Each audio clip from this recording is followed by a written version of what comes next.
Let's see. Right. Because I don't know if it's using this mic or my mic, but it should be this one. We'll see.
Gonna die on Hey, everybody. I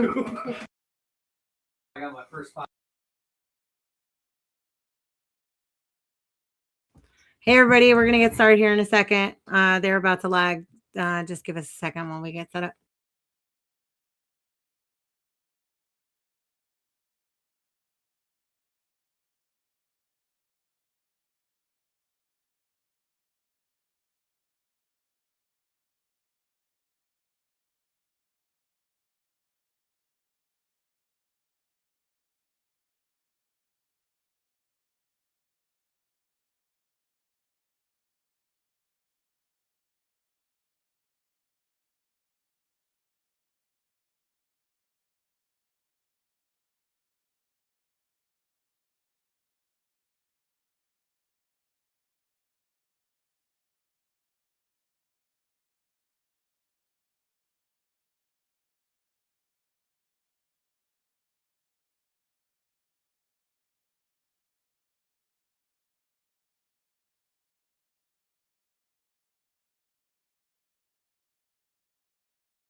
All right. They're getting started with the lag.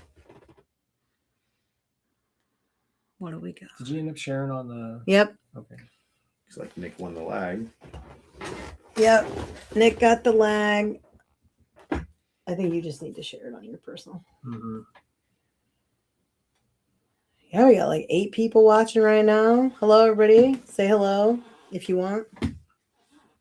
If you don't, then just sit there. Who else I gotta go is put it on watching? for this. Where does it say who's watching? Right there. It says there's 9 people watching. Okay, right. Yeah, and then the chat is on the right side of the Okay, screen. all right. Cool. What's up, everybody? This is Shawn. It looks like Nick won the lag. Do we explain the game already when I was out or not? No. All right, so this is going to be race to 11, winner break, no 9 on the snap, wild 9 after, no 3 foul rule, 300 in the middle. Nick's pretty solid on his break. Watching him in warm-ups, he's been sinking 1 and 2 balls on the break. Mm-hmm. So we're gonna see.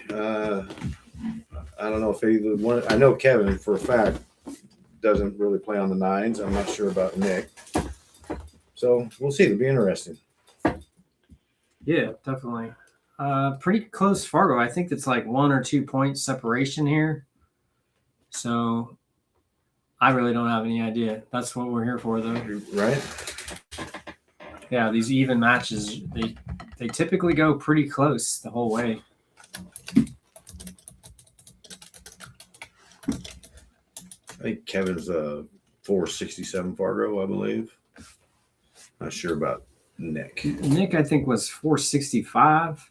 So it's pretty close. Be a close match. All right, so we have no rail right there. It looks like ball in hand. Should be, although we're not the official referees. We're just commentating. It looks like he might have pushed. Oh, did he push? Yeah, see, that's why I don't like. Stop. That was definitely a foul. Did you share it on the ESP page? Man? Yes. I cannot find it. What? Kevin attempting his first bank shot. Fell a little short.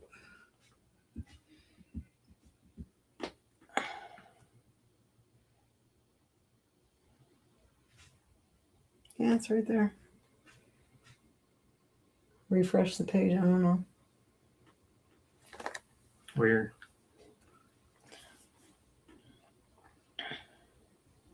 Yeah, so what do we got? Nick's lining up on the 2 right now. He's lining up on a 2. Looks like he might try to slow roll that down into that corner. Yeah, past the 4. Yeah. Nice shot. Oh, yeah. Makes it. Longer shot, but pretty good. Yeah, and then you can just make this 3. I think it looks like the cue ball will come back between the 8 and the 9. And then just float up for the 4. Ideally, I think where you want to be like center table. Center table, or maybe be a little aggressive shooting the side, obviously, but 6 goes in the corner. Maybe close out of Facebook totally. And then reopen it. Yeah, that's what I'm doing. Caught the 9 a little bit. Okay, here it is. Yeah. Oh, snap. We got Edward Flores out here. What's up, Edward? Oh, you getting used to the speed, Edward, just by watching? He's about to be out here. Edward Flores. Yeah. He just did the 5, 10 and under, I think. I think he got 8th place. He's kind of up and coming. They're at Scratch Billiards? Yeah. Nice. Yeah, he's going to be over here. Who's he playing? Nick just rifled that one in that corner pocket. Yeah. Edward Flores is playing against Mike McGee. Oh, right. Yeah. And that'll be this week, right? Thursday? I think so, but I'm doing something here, so That's I'm using all my right. brain for something I else. will look it up and I will let you guys know what we got coming up. Let me pull up the calendar. You guys have a lot going on. You guys have Battle of the Bartenders. No, this week especially is very Yeah. busy. I think this is our first one, and then I think we're off Tuesday, Wednesday, but then come Thursday, we've got Edward Flores coming in with Mike McGee. And then we've got on Friday, we've got Brian Nels is playing Henry Casas. Spot. Hold on, we got the dog. Yeah. The dog's making a cameo. Can you go to your spot, please? Oh no, go. To the bed. Spot, please. One moment while I handle this dog.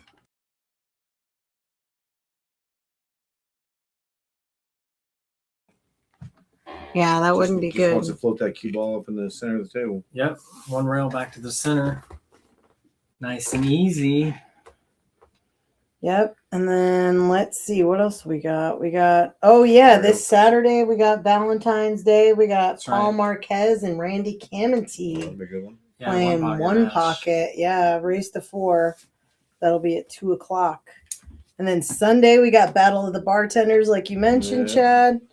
And that'll be John Schreiner versus Shane Babine. So that's gonna be interesting. It's 800 in the middle for that one. I saw that. That's Steep. you guys make too much money to be bartenders. I mean, that's why you bartend, is Yeah, to make right? that kind of money. You can throw it around. Yeah, That's it's funny. And then we It's got the you lifestyle, coming back, right? Chad, on Monday of next week playing Ed Caulfield.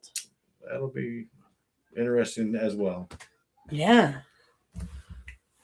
Everybody's, Yeah. Ed's got advantage on the 9. He's got one at home. Ed invited me over.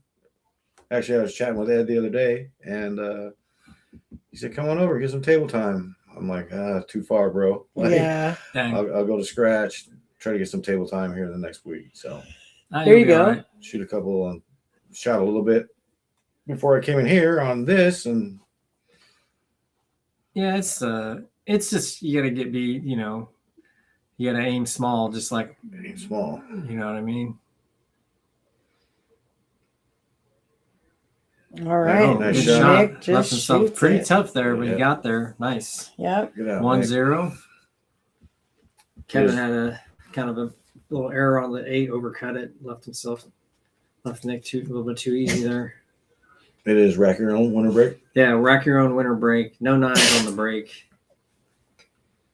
But wild 9 thereafter. Yeah, wild 9 thereafter. All right. Got Tim Bullis is on. All right. Welcome.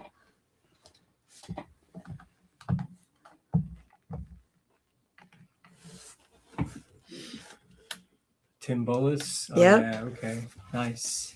Thanks for joining us, guys. Y'all got predictions for this? Anybody got side action on this?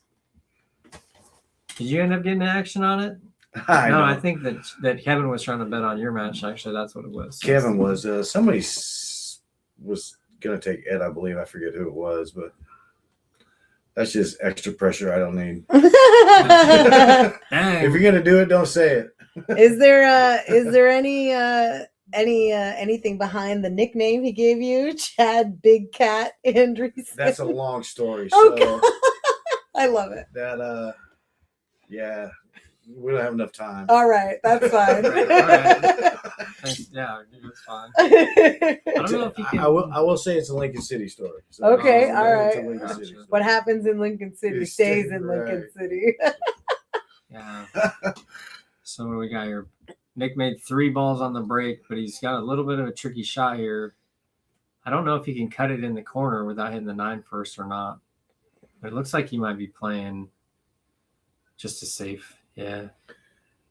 Safety. Police Academy. Yeah. Left him a clearer shot here. Now it's just about running the balls, really. I think just a little draw here, come back across, maybe 2 rails back across to the middle. I don't know if he can hold it or not.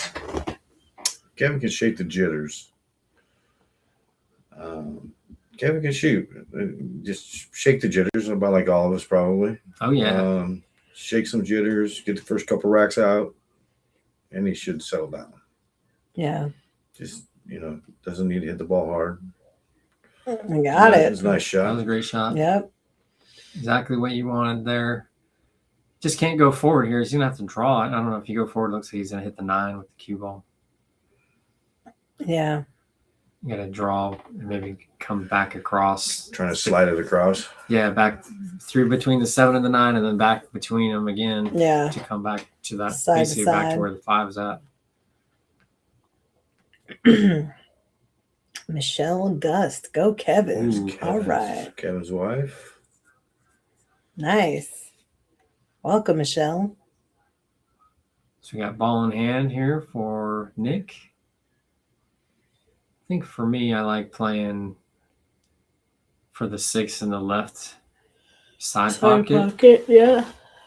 I agree. So I'd probably either play like keep the cue ball where it is or a little bit to the more towards the center and then go forward into the end rail and back out, or looks like actually he's playing for the bottom left for the 6, which I think is fine too. You're going to try to slide that cue ball over? Just draw back a little bit yeah. to that same spot where he's at almost.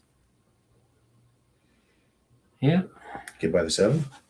It must be. Hard to tell here. Right. But I don't think he would play that if it didn't. I think maybe he's just trying to move his cue ball too much. He's looking at it pretty hard. Is he looking at a combo? No. Hey, maybe it doesn't go. Oh, is he playing I shape? think- He's just looking at the shape. I think maybe. it goes past the 7. Yeah, I think he's looking at the 7 to the 8. So he's trying to figure out where he wants to be. Yeah.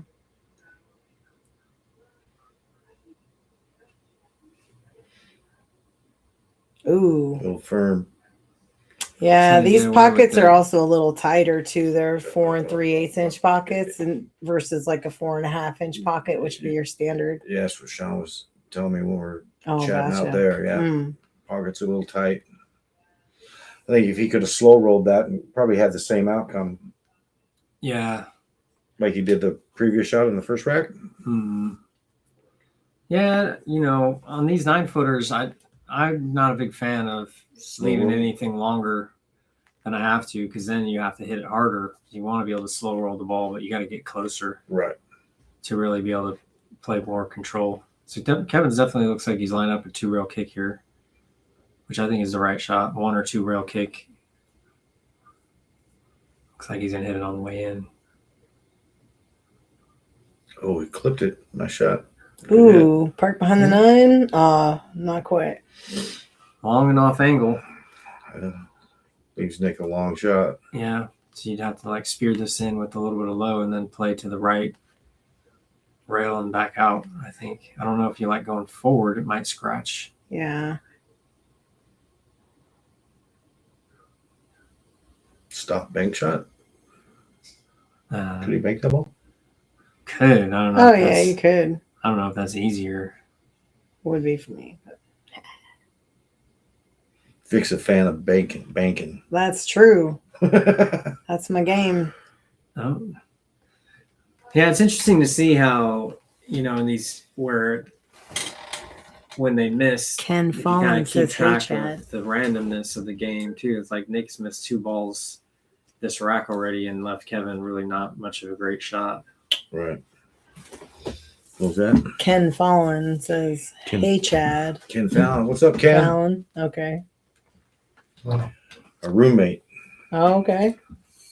Nice. He's lining up this combo. I think if I shoot this combo, I'm going to play a stop shot because I think then 6 is going to come off the rail and back out. And then maybe you have a shot in the side pocket.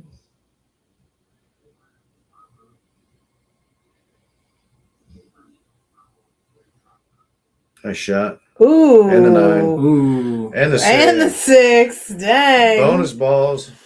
Wild 9. Gotta love it. Wild 9. It's 1-1 now.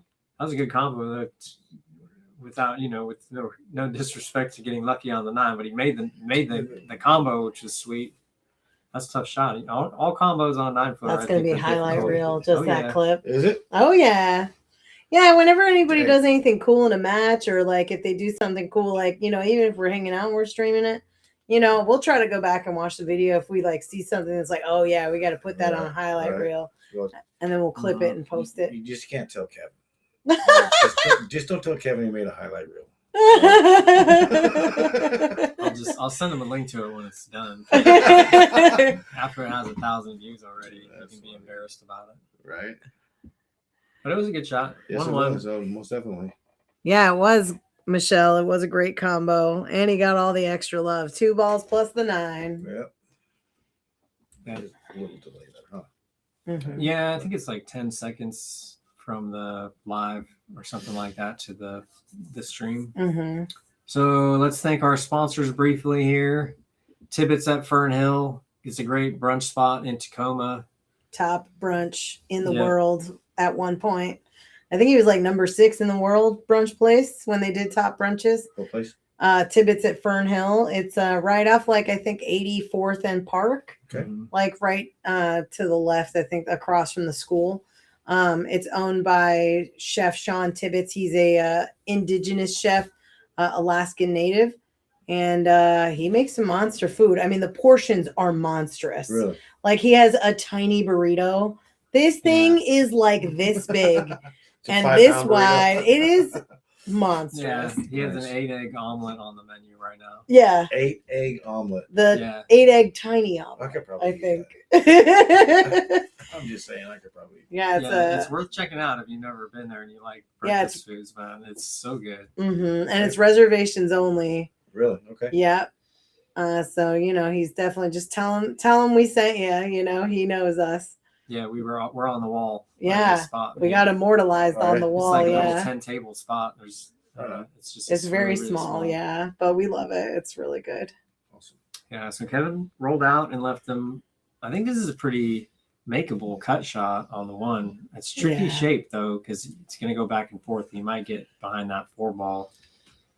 I don't know if you can slow roll it. It's a tough one to hold, I'd isn't almost it? go extra rails and You go saying back and forth. hit a little more firm?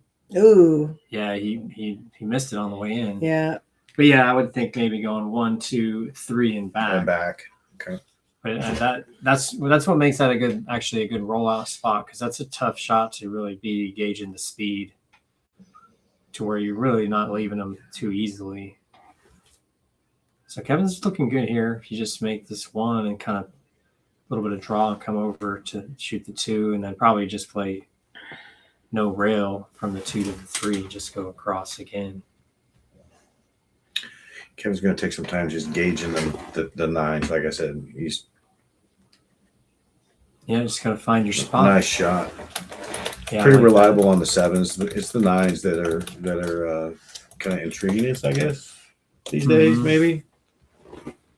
Yeah, 9-foot table is a different beast, man. And you gotta have a little bit more of everything almost on a 9-footer to really get away with it. The finesse game is good, but you got to be really close compared to what you might end up with. Ooh. And then sometimes you got to come with the stroke. On a bar table, pretty much you don't need to have the stroke that you need on a 9-footer, and that really becomes a big deal later on. That's what gets me in trouble. I think on a 7-footer is like I let the stroke out too much and then I scratch. I see. Okay. Yeah. Yeah, exactly. You got to kind of like be aggressive a little bit more on the 9-footer with your stroke to get better position so you can have easier runouts. Okay. But on a bar table, right, you can be a little bit longer and still make the shot. So it's more about being on the right side of the ball, I Sure. think. A lot less room for air. Well, I mean, the Yes pockets and no. being further away, you got to be more accurate on the 9. Oh, on the 9s, for sure. Yeah. Oh, for sure. On the Yeah. 7s, it's not so. Like you said, you could be off a little bit and it'd still be okay. Mm-hmm. Yeah. So- A little bit of a tougher shot on a bar table is a way tougher shot on a 9-footer. Yes. It's kind of how it goes. I think he's looking okay here. He just needs to bump this 8 or 4. Nice shot, Kevin. Man, he went Bink. right between them. Nice. I was thinking he was going to bump the 8 and then leave him in the kind of the same spot. He's looking pretty comfortable with the shot making overall. Like I said, he was texting me the other night after the tournament at Scratch, saying he was playing somebody on the 9 down there, Mm-hmm. and said he was hitting the ball pretty good. So That's good. I mean, it's good to hear people are practicing and getting ready for this kind of thing. I think that's part of the reason why we like doing it, is because I know that people are going to play a little bit more pool than they would otherwise. And that's what we're really all about, is getting people more involved as much as you know, because you gotta have kind of like have those like things to do that are going to keep you playing a little bit more. You know, I think league gets to be where you get so used to it that you don't really practice for league like you would for something like this, and this can make you better because of that fact where you're going to put in a little bit of time. And then it's kind of like when I went to play Sophia Tran down there. Mhm. You know, I never played 10 ball, Mhm. so I went to scratch every Friday night for a month and a half, getting my stuff pushed in by guys like Shawn, Daniel, Junior, like all these guys. Like, but I wanted to get that under my belt. You know, 10 ball under my belt, and playing obviously, you know, way better players. That's a tough crowd. Yeah, the tournament crowd is different, right? Yes. Oh yeah, definitely. And you wouldn't think so. You know, you would think, oh, 10 ball at scratch tournament, you know, $10 buy-in, whatever it is. Yeah. Who can it draw? It draws 25 of the best shooters around. It's like everybody Yeah. that's trying to make money at pool Yeah. is there, you know, if they can be. Definitely. It's So I'll be definitely hitting some balls on the 9. yeah, there you go. So I mean I have to. Oh Nice yeah. Uh-oh. Ooh, I thought maybe, but no, he has something. Yeah. This one, I think you almost want to cut it to the left because I think you can scratch if you cut this to the right. Yeah. If you go left, you can play 2 rails back to like the left side of the table for the shoot the 9 and the right bottom. So you shoot the left? He's going to shoot it to the right, but Yeah. I would consider shooting this to the left. Yeah. Yeah, it's one of those things where some of the time I think you miss because you think you might scratch there and you're avoiding it by hitting it a little bit full or thin to kind of offset what you think might be a scratch. Right. And for me, I'll take a tougher ball pocket to make sure that I'm not going to scratch on my position. Then I can just purely go for the shot knowing that my position is not going to potentially scratch. And then I won't have to do anything with the cue ball to avoid a scratch in that way. Then it's just about ball pocketing and playing the speed, if that makes sense. Yes. Oh, yeah. If you have to manipulate the cue ball with English or spin, then that makes it a lot harder. Like on that one, he was avoiding the scratch. Exactly. It looked like to me like I would maybe think I might have to avoid the scratch. That's why that makes that a tougher shot. A shot, Ken. That was a nice speed control. He's in a really good spot here. Just played that perfect. You know, just a little bit off the rail. And now you can just run this in with just a little bit of high ball, just rolling ball.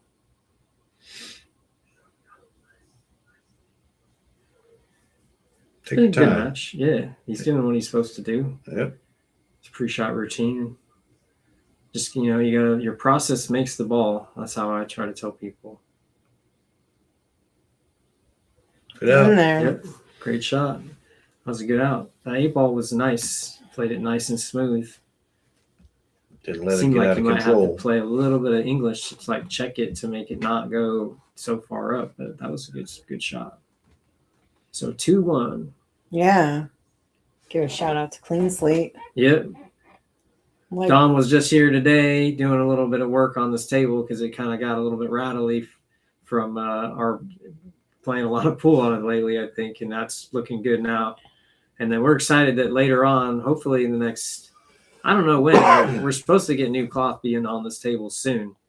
And then that'll be exciting. But cleanslatepooltables.com, you can get on there if you need to do any pool table services, moves, services like new cloth or whatever. You can get on. They have a calculator now. You can just go on the website and then get a quote without even having to talk to anybody, and then schedule services right there based on the calendar that they have. So that's pretty sweet. Yep.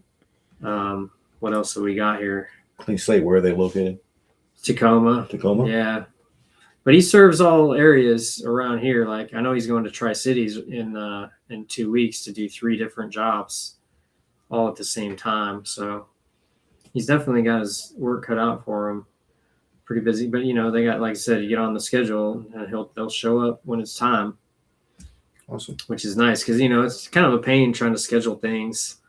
You know, you got to call around and do all the stuff. So it's nice. But I've been fortunate that seems like I've always had a friend that is in that business so that I've been able to lean on. So So that was a pretty solid break where we made 2 balls and Michelle said his girl is in there chanting, "Let's go, Dad. Nice out." nice. Yeah, that's awesome, isn't it? That's one of the things that I really like about the stream is that people, can be on there getting exposure to people that don't necessarily get to watch them play all the time. Yeah. I'm- Kevin's kids love watching him play. Nice. They played last night at Tom's house. Oh, nice. Him and Tom, Madison and McKenna with forget who the teams were. We didn't stay around too long after the Super Bowl, but Yeah. it was the girls love to play pool. I Yeah. love that. Yeah. That was a good shot. Nick's got a good opportunity here. Really, the trick is going to be, I don't know, you might not be too much trouble. 7 to the 8 could be a little bit tricky. Yeah. Depends on where that cue ball. Ooh. A little bit of a surprise there after pocketing that 1. I don't know if Kevin's going to play safety and try to play behind under the 8 there or bank at this ball. I think I would try to park that cue ball down on this end of the table somehow. I think it's, with this many balls on the table, honestly, I think you pretty much can go for it. And then if you play your speed right, you could just leave them tough and then it'd be kind of a 2-way. Okay. Like, I think he's going to bank it in the top left and just play for the shape on the 3. And then if he misses it, it'll just be a lot of separation.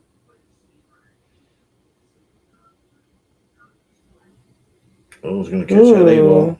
Something like that. Yep. Got away with it a little bit, but that happens, You be aggressive and it pays off, Watching Ed's matchup, that's what I think I learned a little bit is they were being aggressive, and when it didn't work, is when the whether it's an accidental defense or an on-purpose defense, it seemed to work out in that shooter's favor. Mm-hmm. Yeah, a 9-footer, man, it's surprising how, it's not as easy to end up with the shot when they miss on a 9-footer, and it kind of leans towards going for it more often because you're not always guaranteed to have an easy shot. You know what I mean? Or they're not always going to have an easy shot when you miss. So a lot of playing intelligent, 2-ways like that, where he overhit that a little bit, but I think that the way that he hit it, playing it short, made sense because then it's leaving the 2 on the end rail. Right. And some distance. And then, and a little bit of distance. If he wouldn't have bumped right into that 4 solid, he would have been way down on the end rail. Oh yeah, good hit. Good Up jump until shot. the scratch. Ooh. That's not going to be a reel. Yeah. That's not going to be. See, Come if on, you put would've that made on. Do a heartbreaker reel. I mean, if you would have made the 2-9 right there, who knows? Nick's looking at it. Nick's looking at it. Yeah.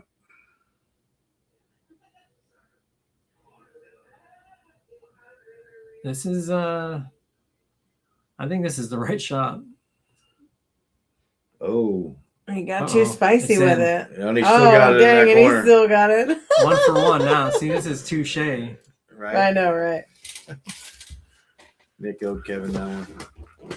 Well, that'll be blooper reels, but still counts. But, the thing is, on a 9-footer, it's, wild 9 is nice because it can take a while otherwise sometimes. And 9 ball should be a little bit of a faster game, I think. I think that if you want to play no slop, you just play 10 ball. Otherwise, you just play the rules the way that they were designed to be, which is, fast and loose. Yep. I think people like to complain about 9 ball being too much luck, but it's that's actually exactly how it's designed to be.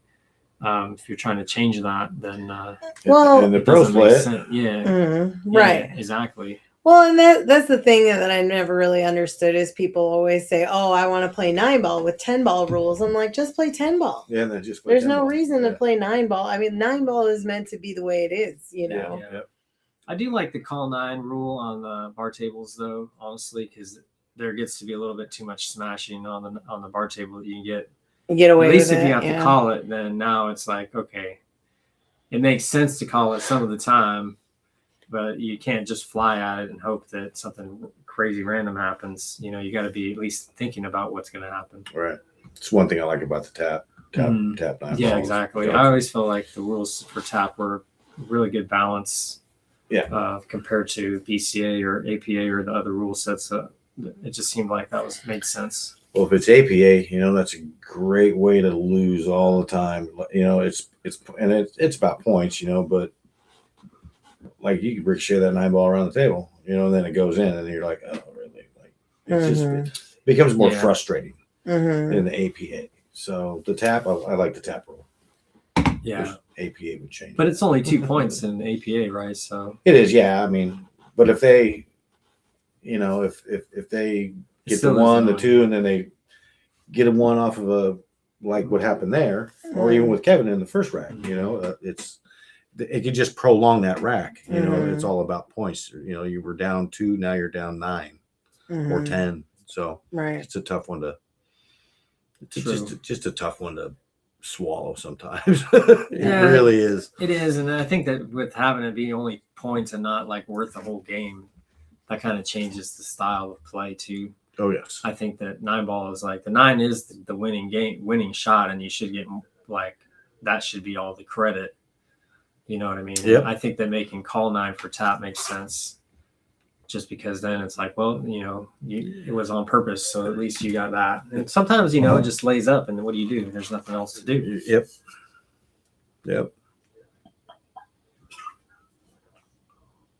So he was going for that 9.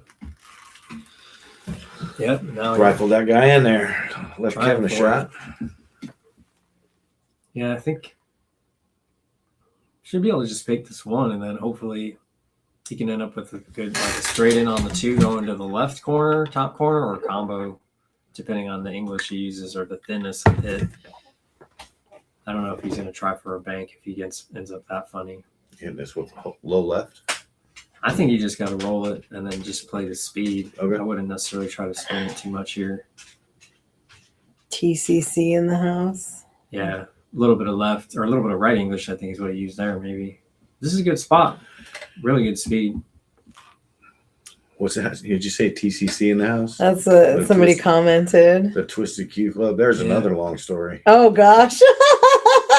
Another Lincoln City one? No. So the TCC thing came about years ago. Was I on that team when I was with y'all? Was it the same team or was it not? Yeah, back when we used to shoot out on the Marquis. Exact same stuff. So then everybody. When Corey was around still? Yeah. So Corey and Daryl Van Zandt. I was on the team after Daryl had left. Daryl, it was the original. Mm-hmm. Like he came up with the Twisted Q Club, right? And the logos changed over the years, but it all came about when, like, the APA, you can only hold so many points on a team. Mm-hmm. So then we were having to split teams up, right? So we were like, oh man, everyone's got to split. So we're like, hey, just because we split doesn't mean we still can't be friends. And we could start this thing, right? So we did. We started Twisted Q Club. Sorry. And if you look on the back of Kevin's shirt. Okay. Go ahead. You look on the back of Kevin's shirt. In between all those arrows is team names. Oh, really? Okay. Yeah. So it's an older shirt, but it has all our team names in that wheel. And so we just started having to split teams. So then we would just keep it Twisted Q Club, the Outlaws, right? And then Twisted Q Club. So there's actually in Texas, we have Corey is down in Texas, and Devin Walsworth and those guys, they have TCC chapters. Oh, nice. Down in Texas. That's cool. So it's kind of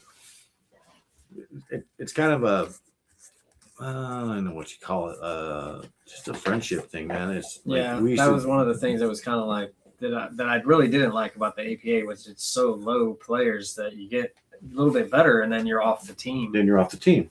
So we were okay with that. We were okay with creating with people going off the team, like me and Kevin splitting up, and actually me and Kevin staying together and just creating another team, keeping the TCC name. So if you get a good chance to look at the back of Kevin's shirt, it's got, like I said, multiple. It's probably got 6 names on it that were 6 different TCC teams. APA teams At one time, at one time. and they had to split off. Interesting. Then we all have A little bit of pool lore for the local community. I know, right? And now you've seen our black ones. It says TCC. Have you ever watched professional wrestling? Remember I have. NWL? The New World Order. Yeah. So Brian Delamater robbed that logo. God. Calls it TCC. So Got but it. we do it all. Like we hold a couple tournaments throughout the year. A memorial tournament for Mark Pilkey. Okay. I've played that before. Yeah. So it's just we try to do things as a group of friends that play pool. Yeah. So That's one thing we're trying to really focus on with like the new pool hall is, rebuilding the community aspect of the game, and trying to take out sort of that corporate intermediary that's become like APA, BCA, right. and just kind of, we really want people to connect on a human level again and like over the game that we all love. Yep. And it's been missing for a minute. Exactly. It really has, it's all, like you said, it's all about the corporate now, the BCA tab, whatever it is, so get it back to the players and get it back to just people enjoying the game. Like, Yeah. Exactly. who cares what league you play, as long as you're playing the game. Exactly. Get out of that pocket. Ooh. Yeah, if Nick can just pocket this ball with the speed, then he's good. Even this shot is, being that far away, it can be a little bit scary because you can't just hit it hard. You got to really trust that your ball is going to roll straight and that you're going to make it. Because if you go, the speed that I think most people are comfortable making that shot, you're going to overroll the 7. Get behind the 9. And potentially get behind the 9, and then that can cause you to baby it and hit it maybe too full. Like That was a good shot. Sit ball. There you go. Ken's chiming in. Got the TCC Cup in a couple weeks. Oh yeah, that's another little our version of the Moscone Cup. Okay. Nice. So it's all TCC members. Mhm. And it's mainly the higher rated players, the 6s and 5s, whatever they are. So we all put in $50 a stick. I think this year's more, $60 a stick maybe. Mm-hmm. And then we get a deck of cards out. You don't even know who your team is. Oh, dang. flip It's a over random draw team. Back like 3 years ago, it was Mhm. schoolyard pick. Everyone lined against the wall. You pick 2 captains. You're like, I want you. Oh, dang. So we are? I love that. Everybody get mad? No, it was no, huh? No. I always used to get picked last, but I don't think I can anymore playing pool. We used to hold that over at John Gallagher's house, and this year we have to hold it at Scratch. So next Saturday, the 21st. Okay. Oh, okay. So it's fun. We do the same format as Moscone Cup. Mm-hmm.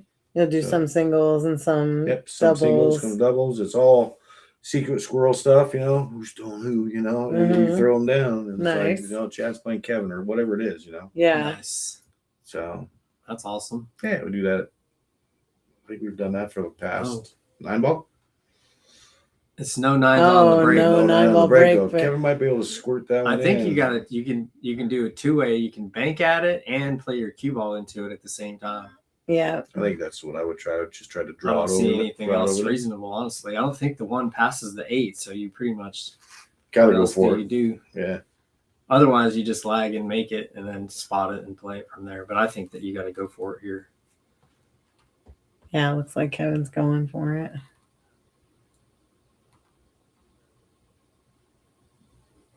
Yeah, the wild 9, you do have to play for it, but at the same time, it's not like it's automatic. Ooh, Oh, he still got He it. He still did got it. He's like, Yeah, is that what like somebody wanted? both of them. It's like basically you're increasing your chances of making it by both going for Yeah. it with the 1 on the bank and the cue ball. And that was not really his fault. I mean, that was Nick's break, so it just was what it was. Yep, is what it was. Yep. That's what the Wild 9's all about, right? Seriously. Like, Yeah. Old school Yeah, rats. yeah, see, so on all those arrows. Uh-huh. Oh, or names. Okay. There are names like That's cool. FNGs, Outlaws, Mhm. Pick Your Poison. Like, yeah.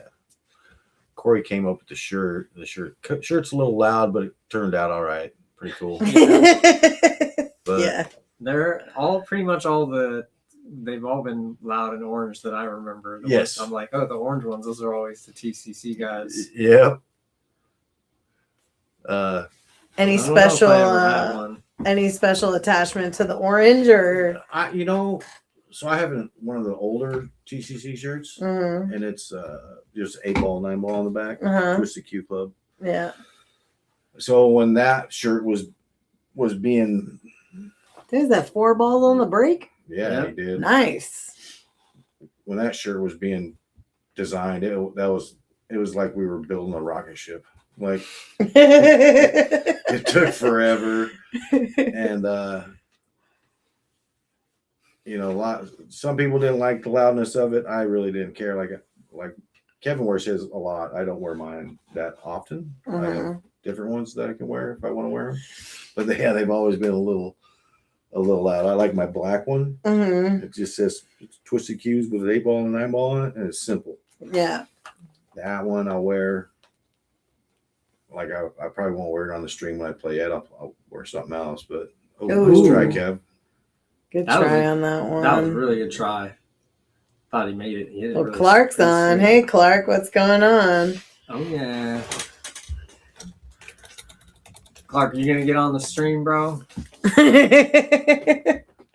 got to start playing more seriously, though. I think Right? it's been a while, probably 20 years since he played serious. Hey, Clark, did you get that group text yet?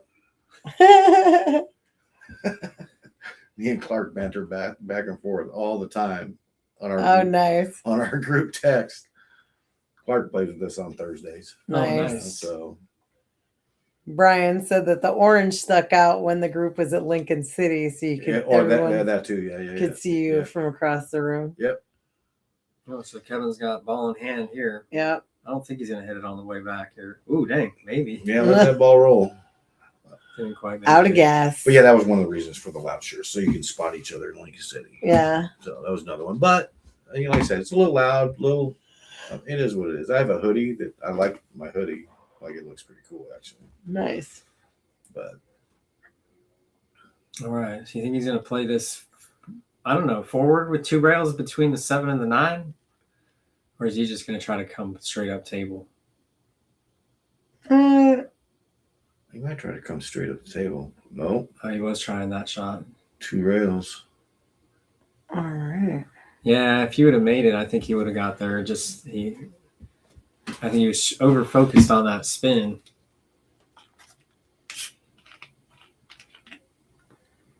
Yeah, now I think you just play. You got to play your speed in between the 7 and the 9. I think Mm-hmm. he might go 2 rails, but I don't know. It seems a little bit. That might be too much cue ball movement. Just don't overdo it. Just nice, easy stroke. Dink. There you go. Good shot. That'll do it. Good shot. Maybe short side here. I don't know if you want to come above it. Maybe. Doesn't seem like it's hard to tell the angle really, huh? Right. You might have to elevate just a little bit, yeah, and punch it. Oh, he's Ooh. Down in that corner. yeah. Dink. Not sure. Ball does draw it pretty good on that table. I think it goes. Yeah. It's I mean, I like the table. It plays really nice. It's hard to get used to if you haven't been around on it, you know what I mean? But it's the cloth is pretty worn, but at the same time it plays really nice. In my opinion, it's not like it's dirty or anything, which is really what kind of gets to be irritating about some tables is they get so dirty that you can't get any spin to hold. Right. The couple balls I hit before this match started, just simple, just poking down in the corners. Then I started getting some speed on them, Mm-hmm. a little bit of power, and it's just a little cut shot. And that cue ball is off that rail back in this corner. Mhm. I'm like, I didn't hit them all that hard. Yeah, the rails are pretty bouncy. You know. So yeah, it plays nice. You know, I like the speed of it.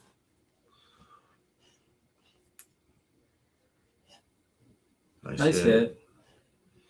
Oh, he's gonna Hit it leave. a He's little bit overhit it. gonna leave him. Yeah. But this is it is what it is. You had to hit it, you know. Hey, gotta hit it. Gotta give it a chance. Yeah, you don't want to give him ball in hand with 3 on the table. Right. All right. Nick's capable of running these out. Yeah, just touch it right. Overruled it just a little bit, but I don't know if he's going to try to play 3 rails or just take a tougher shot. I would probably just play high right and come back through, like just put a lot of power on Try it. to get back around it. Yeah, play back to the middle of the table.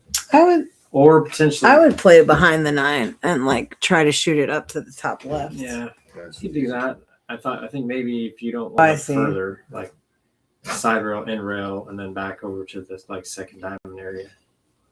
Oh, Ooh. he almost got out of Interesting. control. All right. Well, I'm not sure if that was what he was trying to do, was play 2 rails back to the middle. Either way, this is a pretty good shot.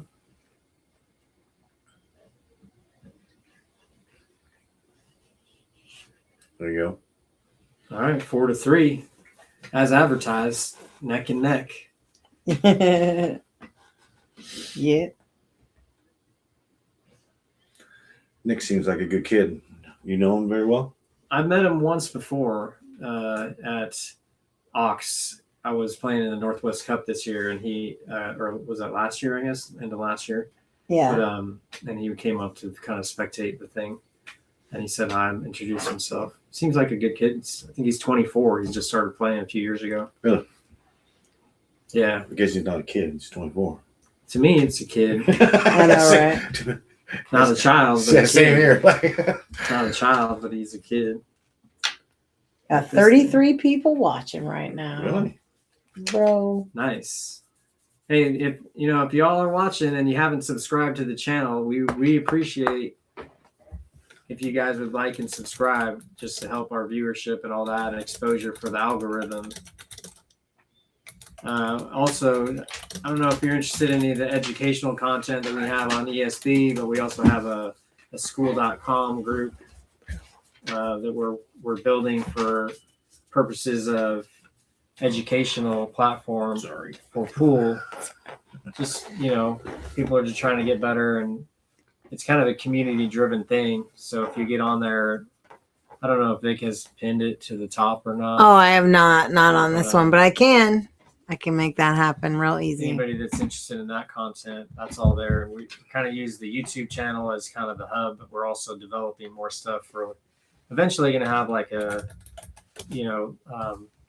A to Z type instructional area there. That's all going to be contributions from, as far as the ideas for what to talk about, it's going to come from the community, not just from me.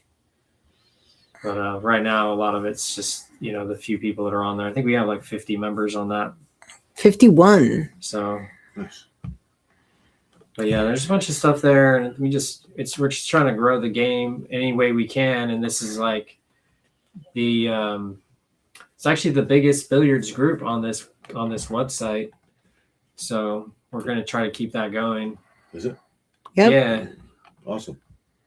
Yeah, there was probably 6 or 7 before we started, and then we were just like, well, we need to do something anyways to have like a hub. So we're deciding to use this, and it's going well. It's just a little out of time. But if anybody's interested in joining, just use the link that Vic's going to pin the link. Yep. 1 sec. And then also, yeah, Tibbitts at Fernhill, good brunch spot. Oh, we have a little break in the action here because I think the 3 doesn't go past the 7. Yeah, reservation only, but highly worth it. And right now it's kind of off season for the brunch. So Friday, Saturday, Sunday, 9 a.m. to noon, he's taking reservations. Well worth it. We try to get there as often as we can. We're not trying to gain too much weight though. So normally we do like half of it and take the other half home, because otherwise it's too much. It is too much, but it's so good. Good food is never. Well, they have a bad lobster thing. bomb. Oh, I always get the lobster. The bomb, lobster seems like. bomb is like, it's a bread bowl, sourdough bread bowl with like potatoes and poached eggs with lobster and hollandaise. It's like a massive eggs Benedict. Eggs Benedict lobster. But with eggs lobster. Benedict. Yeah. It's massive. So good. Yeah, Yeah. like comes with a knife Imagine in it. like, instead of like a chowder bowl, a bread bowl with chowder in it, it's actually an eggs Benedict. Oh, that was a good hit. What a shot. That was a great kick. I don't think Nick has much No. that he can do here, because it's like if he thins off the 3, he's going to bump the 7. Yeah. That was a great shot by Kevin. I'm not sure what Nick's going to do here. Maybe the 7 caroms if he hits it. I don't know. It Gets looks the like 3 it- thin enough. 7 goes in the corner, maybe. Potentially, yeah. It is hard to tell from here. Yeah. I don't know if there's a better view that can be had. We could switch to like a side view down to the side, but I don't know if that would be better than this. Directly above. Yeah, directly above, we could think about that, but that's, You have to mount the camera to the light fixture thing. yeah. Well, I have that whole thing is mounted to the ceiling now, Oh, so yeah, that's not that's as right. tough as it was when we was Right. hanging. I don't know if that'll be better or not, but we'll have to investigate that when we open the spot. But I think this is what we're going to do for now, because I think this is fine. It's Oh, just- yeah. It is It's a hard little to tell an angle, but Mhm. other than that, great Mhm. view. Like, it's the same view that Is everybody? you yeah. get everybody else. You know, it really is. Mhm. Whether you're streaming it from your phone or whatever, you know. So Got some moving going on here. Yeah. Nice. I think if you can thin this and go between the 8 and the left rail and play safe behind those balls, that's the shot that I like. he's in that little square, but Yeah, I wasn't sure how easily he could do that. But he still hasn't really sold out a ton here. It doesn't have a pocket yet. Maybe you shoot like a stop shot and play your 3 ball 2 rails back behind the 5 and the 6 and the 8. maybe he's got enough room to sneak the cue ball behind the 7. I don't know if you have to. I mean, that would be what I would like to do if I could, is play like stun it under there. But then it's not so easy. I would more be playing that 3 ball position down there and just leave them long. Okay. And unless you feel really good about stunning it. I mean, I probably could pull that off if it was doable, but I would expect to hit the 7 and then sell it out anyway. So I'd be more concentrated on trying to get that 3 back under those 3 balls more than anything, I would say. Back down here. Yeah, behind the 5, 6, and 8. Even maybe leave myself a combo for the 9 in case he gives me ball in hand. I don't know. You got to dream, Right. Yeah. Nothing wrong with that. Not at all. Yeah, like if you're dreaming here, you could bank the 2 rails behind the 8 and bank the 9. That's I know, right? that's an APA shot right there. Hey, you know what? It wouldn't be luck if you did it. You'd be like, what else could you be doing there? Uh-oh, he's leaving it. Oh, he's gonna leave that ball though. Yep. Oh. Well, Sorry it's- about the internet connection if it gets choppy, guys. This is we've been trying to rectify this, but it has just not worked out for us. So we're just gonna tough it out. But it seems like it's pretty good mostly. could be the weather though too. The weather could be affected a little Yeah. bit. Yeah. So I blame I CenturyLink. mean, honestly, if Yeah. you're in Arizona, like, come on. But we're not. We're in Washington. I think you got to go for this 9 Yeah, for sure. He's got to.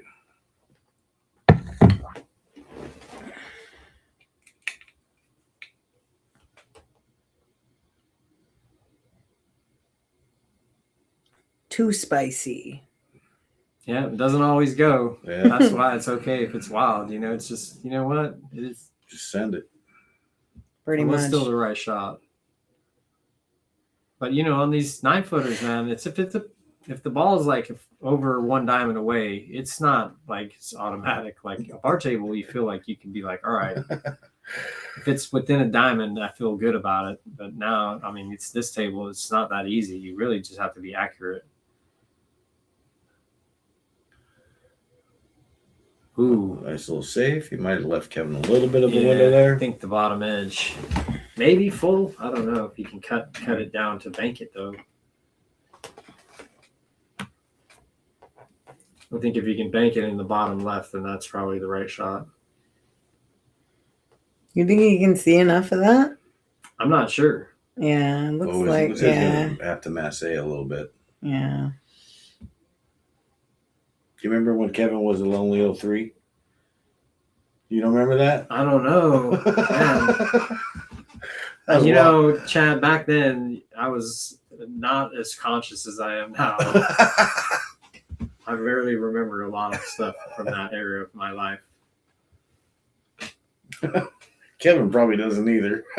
Well, yeah, we were Like- all younger back then. Man. Like none of us do. Clark saying the carom 3 to the 7, maybe. Yeah, he didn't want to bust out the jump cue, huh? All right. Look at that. Come back around. He's gonna make it. Oh man, that would have been hilarious if he would've sweet. made that. See, if we had enough time, I could tell you the story. Is Michelle still watching? I think so. She chimed in a second I ago. could tell the story about how they met. Oh, So- You either want the big cat story or how how Mrs. Wicks became Mrs. Wicks. Oh, ooh. dang.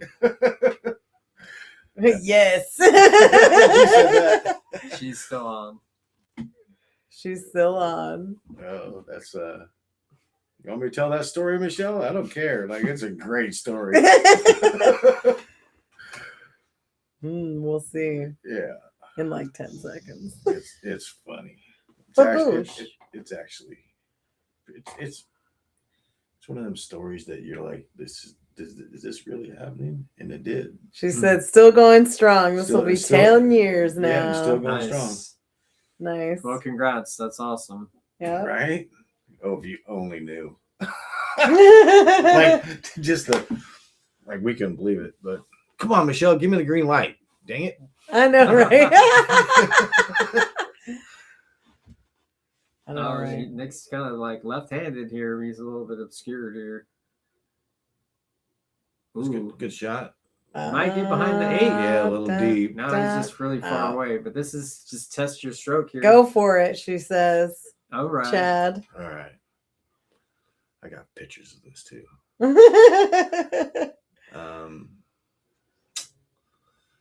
Myself. It's her favorite Oh, story, good she Yeah, shot. said. Myself, Corey Van Nortrick, Devin Walsworth, Kevin Wicks, Pete Rhodes, all went down to Salem, Oregon 10 years ago. Is it that long? To play regionals. Well, I went down there to spectate. I just went down there Right. to spectate. For grins. Yeah, Kevin and Corey is on. Corey's I know the story Yeah, of Corey Kevin Van and Yeah, Michelle. Corey does too, because me and Corey, 1 in a million. I oh, love it, that. It really is. So Kevin gets put out of this tournament, right? What it is, what it is. And Corey gets put out of the tournament. So me and Corey are playing Kevin, and Michelle was a bartender at this bar where this tournament was happening. Ooh. Come on, Kev. And Kevin was like, I'm going to get that. Right? So he gets Kevin gets her to play me and Corey in Scotch doubles. Well, then we started playing for shots, right? Well, those guys were so blasted. Me and Corey cheated every rack. Mhm. Legitimately cheated just so we can get shots. Oh, nice. So Kevin leaves with Michelle. And That was a good save. Kevin was our ride. Oh, gosh. Okay. He's gone now. Oh, he was our ride. Yeah. And So we all get done with the bar. Kevin left. And we're all go back to our rooms. It was me, Pete, and Corey. I have a picture of this too. In our room. And we're like, where's Kevin? Nobody knows where Kevin's at, right? And one more. One more? Ooh. Wow. Just enough. You hit that hard. You hit that hard. And we're trying to figure out where Kevin's at. Uh-huh. And he's with Michelle. And he said he was going to go get married. Uh-huh. And we're like, what? All night long, nobody knew where Kevin was. Uh-huh. Oh, nice bank. The next morning comes around, and we got to leave. Like, we got to leave Salem. Right. So, and we had to be at Malarkey's to shoot cities. Oh, okay. Dang. And there's, like, me, Corey Van Nortrick, Devin Walsworth, one other person, and all of our shit, excuse my French, in like a Kia. Uh-huh. We're like, where's Kevin? Nobody knows where Kevin's at. Devin's wife is going, that was a nice shot. Does anybody know what happened to Kevin? No. So finally, Devin calls Kevin's phone, and Michelle answers. She's like, Devin's like, Ooh. is Kevin there? She's like, no, I cut his head off. Dang. Like, all legit, right? And we're like, whatever. She's like, nah, I'm just kidding. He's asleep in the back seat. Put him on the phone. Hey, where you at? He's passed out in the back seat. And he wakes up. He goes, somewhere in Olympia. We're like, what the? Like, Dang. what? Brought her home. Oregon. She didn't tell her mom. She didn't. They looked through security cameras, the whole 9 yards. Yeah. On where Michelle went. Right. He smuggled her back to Washington. They've been together ever since. Dang. Got married. A great story. Like, Yeah. it's better That day? No, they got married. I think McKenna was born already, right, Michelle? McKenna had been born, so I think McKenna was 2, maybe, when they got married. Nice. Ouch. But it was a great story. Yeah, like a friend of ours, Pete. You know, we.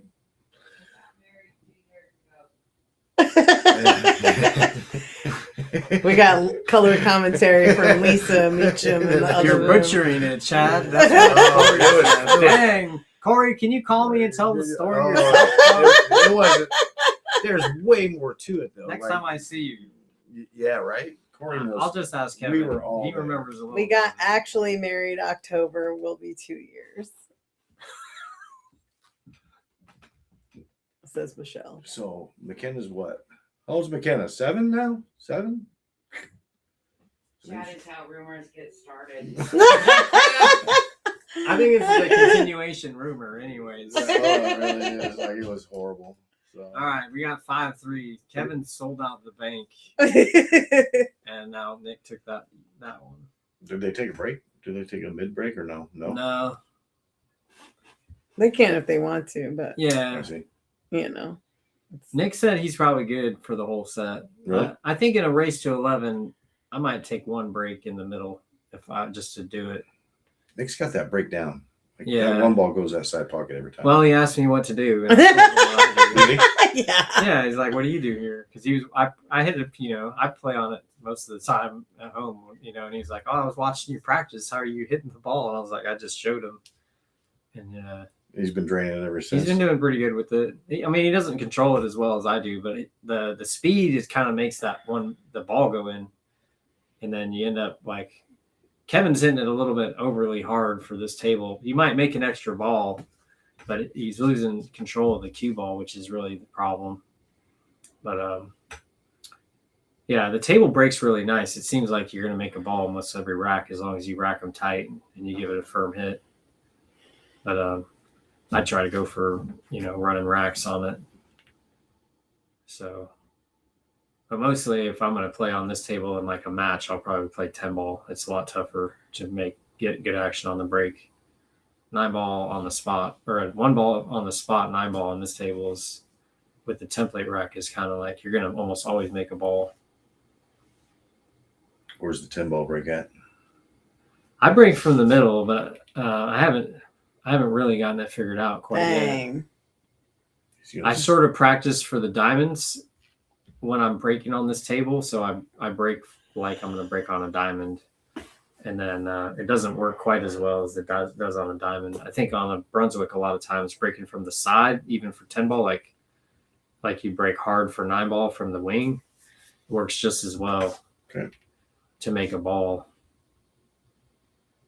It's every table breaks a little different, especially the Brunswicks, because they all have different rails, and that kind of is part of it too. Just missed that 2 ball. Yeah, so Kevin's got ball in hand.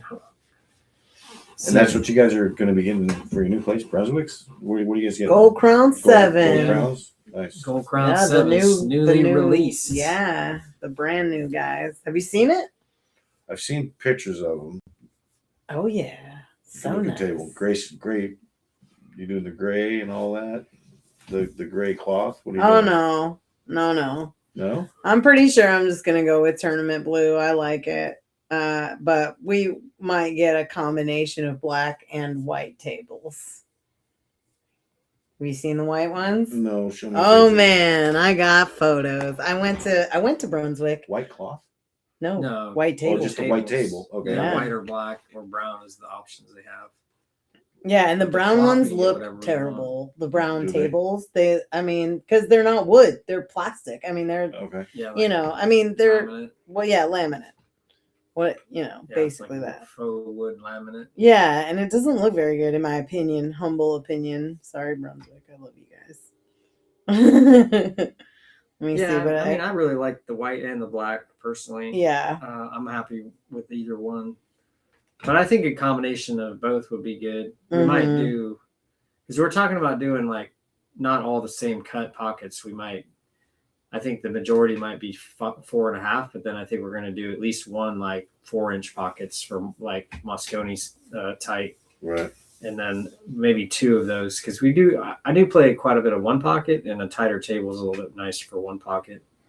So we might do 2 of those and have those be different colors is one of the things we're kind of talking about. Are you still kicking around the monthly membership?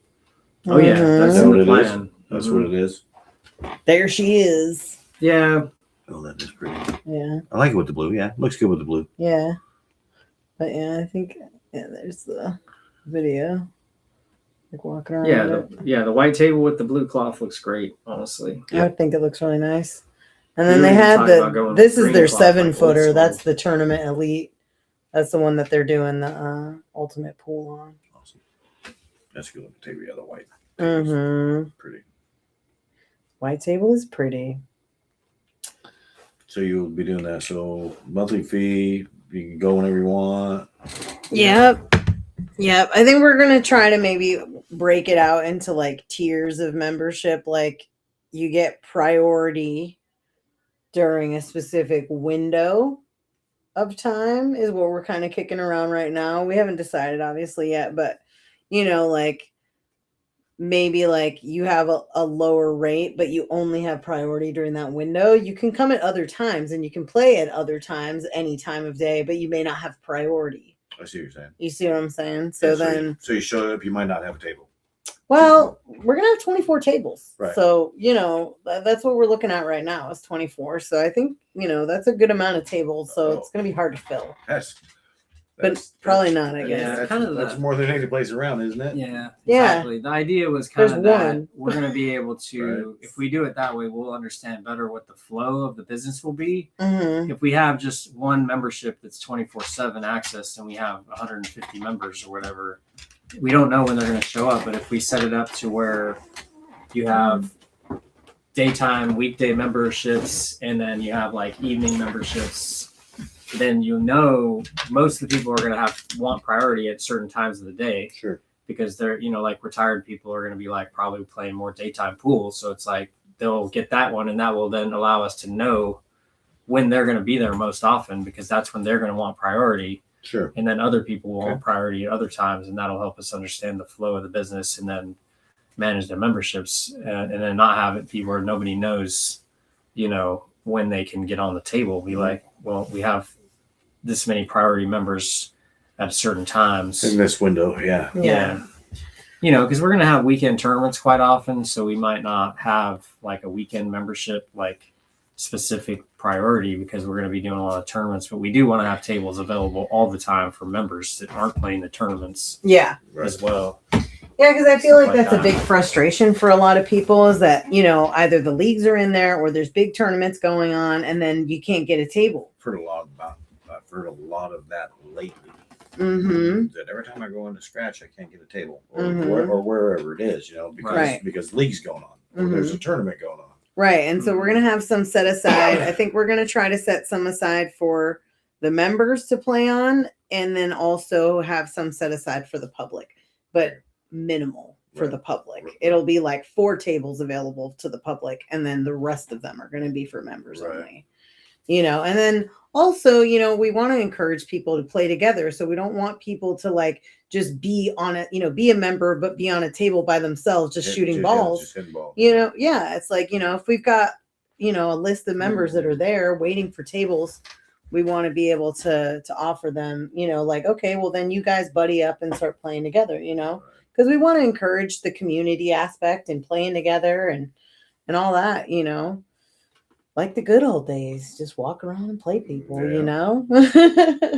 Yeah, because you're not going to have to pay your hourly because you're already a member. So then it's like there's not going to be like, to me, part of it is if you're paying hourly rate, then you feel like you can play by yourself because you're paying for it. But if everyone has the same membership, then now it's like, well, you're not really have preferential treatment over another player, and we want to get, I think what's missing is the social aspect, where it's like, how many people do you know that you don't really know? You know what I mean? But it's like, if you're all in the same membership, then it's like the expectation will be that you're playing with someone if it's full. Right. And it's like, might not be somebody that you really know very well, but I think that once people have that, Paul.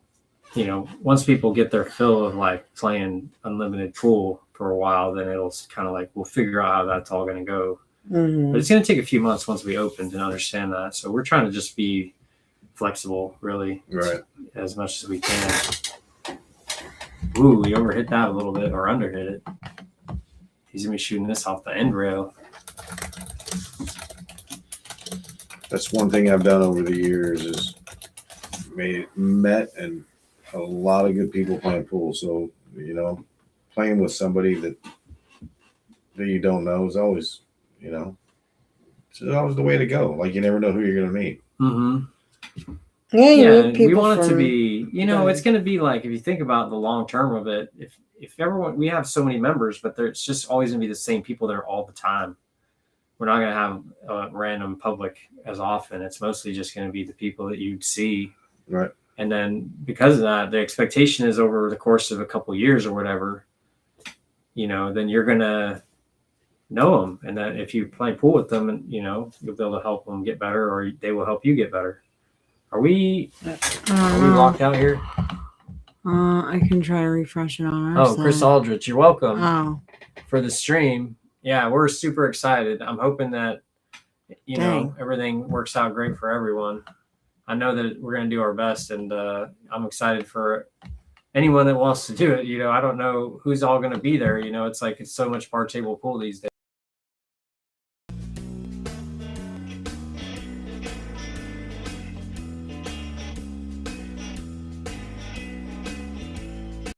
Chris Aldridge.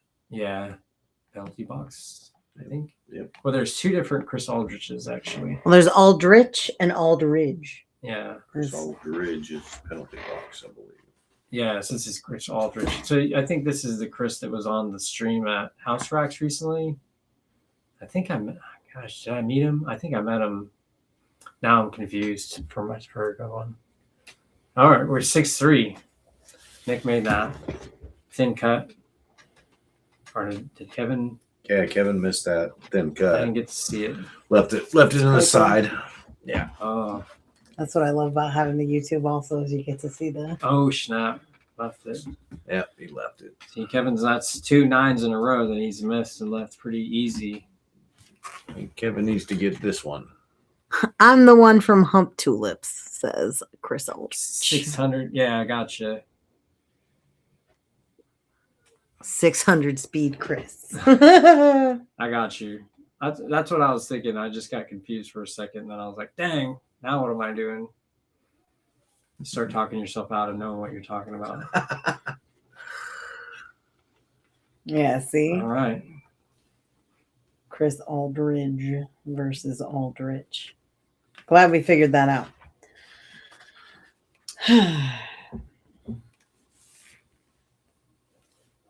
Yeah, if you want to get on the stream sometime, Chris, we're down and we can find a matchup for you.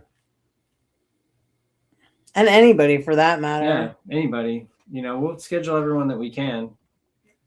You know, just email or not email, but message me or Easy Street. I'm pretty much in charge of making the matchups happen. And I have pretty good reach, so it's not like you have to have an opponent. The best thing that would help you is to know exactly what your availability is and how much money you want to play for. And also, we don't want to schedule more than like 1 to 3 weeks out, Yeah. given all the stuff that's up in the air with the pool hall right now. Because you know, once things really start get going with that, we might have to like pause the streaming for a little while. Excuse me. Pretty easy cash, shouldn't take long, says Chris. Dang, it's getting choppy. Oh shit. Yeah. Excuse my French. I think he was playing safe there and made it accidentally, but he's still got a jump shot. Yeah, he was playing it safe. It just happened to go in there for him. Yeah, sorry about the quality of the stream right now. The internet, I think the rain is also affecting you, right? Yeah. We It kinda blame goes in and out. CenturyLink.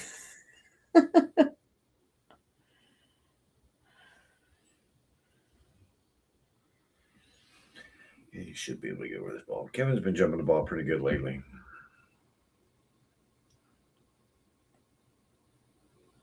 Yeah, I've been working on my jumps, and Vic has definitely been working on her jumps. Yeah. I just started Oh, really. he made that. I got double kissed it Oh, and a and scratch. Brutal. Yep, he double kissed it in there. Yeah, because I was always the person who's like, I can't jump. I'm too short. I can't do it. Blah, blah, blah. And then, you got like, the Savannah Eastons of the world are like just as short as I am. And like Sophia, He can jump. Yeah, everybody's jumping. And I'm like, but I can kick and bank like a chimp, but That's always been my game. I've too. always been scared of the jump, right? And so finally I just like went out to the garage like at the end of January. I was like, I'm gonna do this. And then I did 12 jumps that day, and then the next time I upped it to like 25. And then the last time I was out there, I got 45 jumps in like 20 minutes or so. 25 minutes. Cleared jumps? Cleared ones? Yeah, cleared. Nice. Yeah. Nice. Yeah. I'm about to start working on accuracy and all that. Well, yeah, and I did have a ball set up for the 45. I had a ball set up in the corner pocket. And I think I missed the ball probably about 12 times. Accuracy is where I fall short on that too. Is the accuracy on the jump. Mm-hmm. I was having an issue kind of like it going just left of where I wanted it to go. Right. Yeah. So it was, I think kind of when I was coming down with my arm that it was just kind of like too much shoulder in there instead of like just leaving it at the elbow, So I'm working on it though. Yeah. I'm excited. Jump shots are work in progress. Yeah. Ooh. Oh man. I wonder if Kevin has kind of lost his cool here and is kind of. This would be the moment where you might try to take a break and regroup. That's I was kind of thinking that before the last rack. I was thinking because that's usually what he wants to do. He wants to take a break if he's struggling a little bit. So that's like me, like I would. Yeah. Like try to regroup. Yeah, 7-3 now. Race to 11. Yeah. But there's plenty of pool to play, and Kevin's got to be like knowing that he was in this, and he's been in this the whole time. It's just he made a couple like really unforced errors. Smoke breaks, says Michelle. Right. I know. That's the recommended play. It's halfway in too, you know. That's the thing. It's like you're halfway through this set. You know, that's a good time to take a break, maybe. Mm-hmm. Just in general, because it's been what time is it now? It is 7:52, almost 8 o'clock. So an hour and a half into it, you know, how much focus do you really have all at once? It's like, you know, they say 45 minutes to an hour of like intense focus is about most people's max. And then you should take like a 5 to 10 minute break. That's like a typical thing. Mm-hmm. And like, you know, you get into it to where you think you don't need a break, but really it's still a nice thing to do, especially if you're kind of like feeling some sort of way. Let's see what happens. Yeah, I'm surprised he hasn't asked. Right. I really am. I'm surprised because I know Kevin. And I'm really surprised he hasn't asked for a break.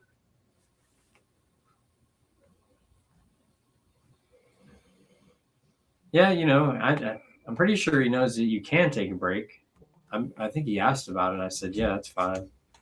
Oh, he went up. Oh, no, he didn't. I was like, oh, did he go out for one? No, he just snuck himself behind that 9-ball, which is now he's probably thinking I need a break. Yeah.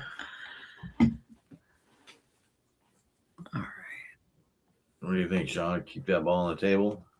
Oh, yeah. I think you can jump this ball. And I don't know if you go for pocketing it. Or just getting it What up? you like to do. I mean, if I was going to try to pocket it, I'd probably play the bank. Oh, dang. Oof. And Ooh, this gets dicey. Leaving the 9 in front of the hole, that's dangerous. You got fortunate. There's not really Shot from the 2. Yeah, 2 to the 3-9 is not really I don't think is what I'd like here. I'd probably still just try to run these balls out. I mean, you could hit the 2 in the side pocket and then roll it forward, roll the cue ball forward for the 3-9. That's true. I feel like that's that might fairly be easy. Yeah, but Is what? he playing? 2-8-9? I think he's playing the 2-8, and then he's going to play the 2 with maybe trying to play the 9 next. gonna try to get the 2 over that way. Interesting. This is pretty risky. I think. Yeah.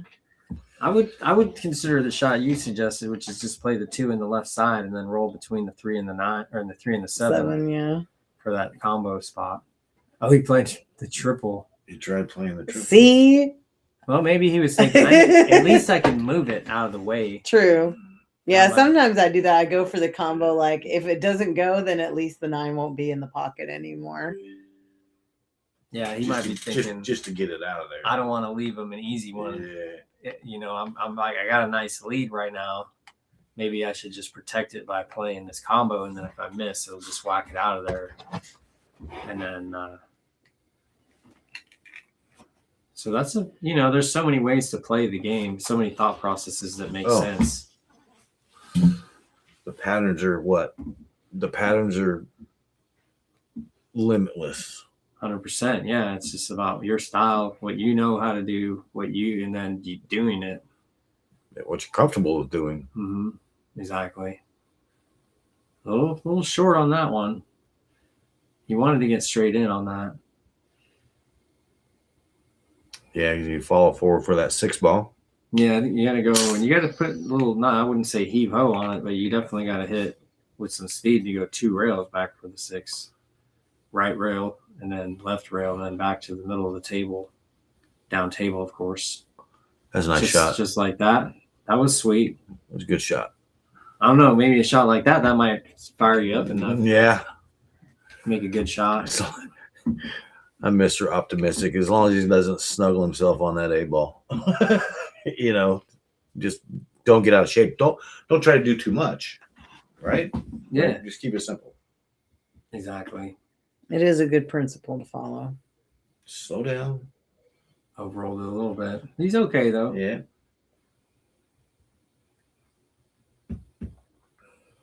Same with this one. Just don't get out of control. Yeah, I think you can just play. I don't think this is a scratch. Maybe he's.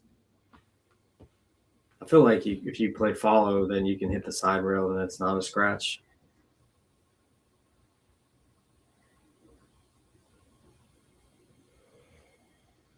Good shot. Come back around. There you Really go. good. Good That's shot. Good speed. Maybe the 9 in the side. It looks a little tight though. Maybe you shoot all the way down in the corner. Maybe, I don't know, if he has an angle to go to the side rail, he might even just draw a little bit and then play it to the left side pocket. Get off that. Yeah, looks like you can play it to the corner. Yeah, this is going to be okay. Not the shot he wanted, but you can't think about that once you're down. Once you're here, you just got to be like, all right, what do we do? What's my spot? Yep. You know, what English do I need to use? Commit And to how's it. that going to affect the shot? We think a little top on this. Follow it. I play this in the left corner. Yeah, me too. In the left corner? Yeah, It's, top left corner. Okay. the back cut is dangerous, honestly. On a scratch on the side? Well, it's if you miss, just what's going to happen mostly is you're going to sell right out. You know, it'll be right in the hole. I see what you're saying. If you play in the left corner, if you miss, it hardly ever will jaw up. So, not to say that it's the easier shot. It's just kind of like the percentages. Get the.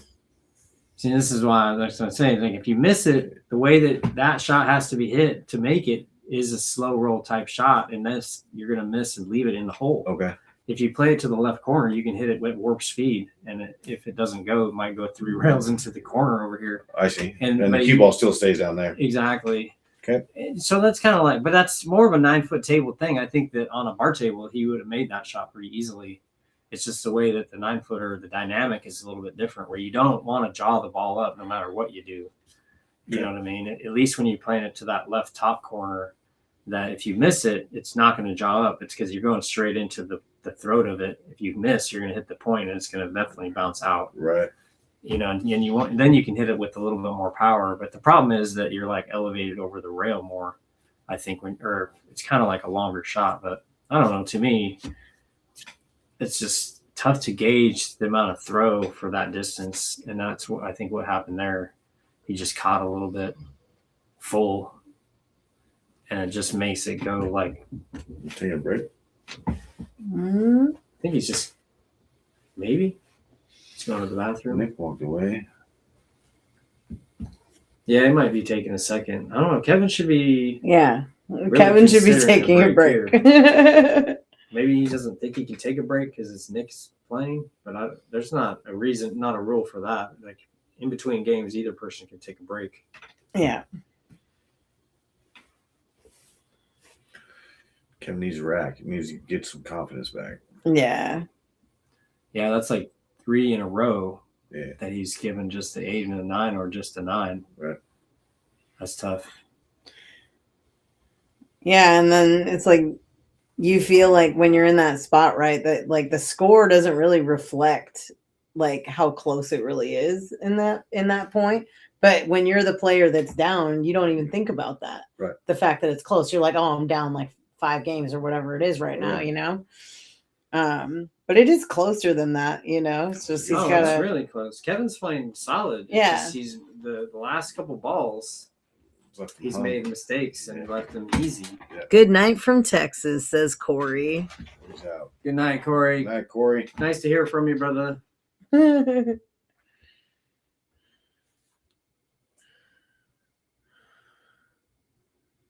We got the 3. Yeah, it's cool. Corey got on. Yeah. I haven't talked to him in years. Yeah. I haven't really talked to Corey in a while. Ooh, see, this is another thing. It's like this is the thing. Spicy. Kevin has had a couple spots, and this is another one where it's likely Kevin's going to have. Ball in hand. I mean, I don't think the Knicks going to make this ball. I think that maybe it could be ball in hand here. I think that he can kick to the end rail and make a hit here. I might actually kick it to the top rail and then to the left rail and then try to kick it in the side, like in the bottom left corner. I think he might have to spin this ball. If he doesn't have to spin it, this is a good shot.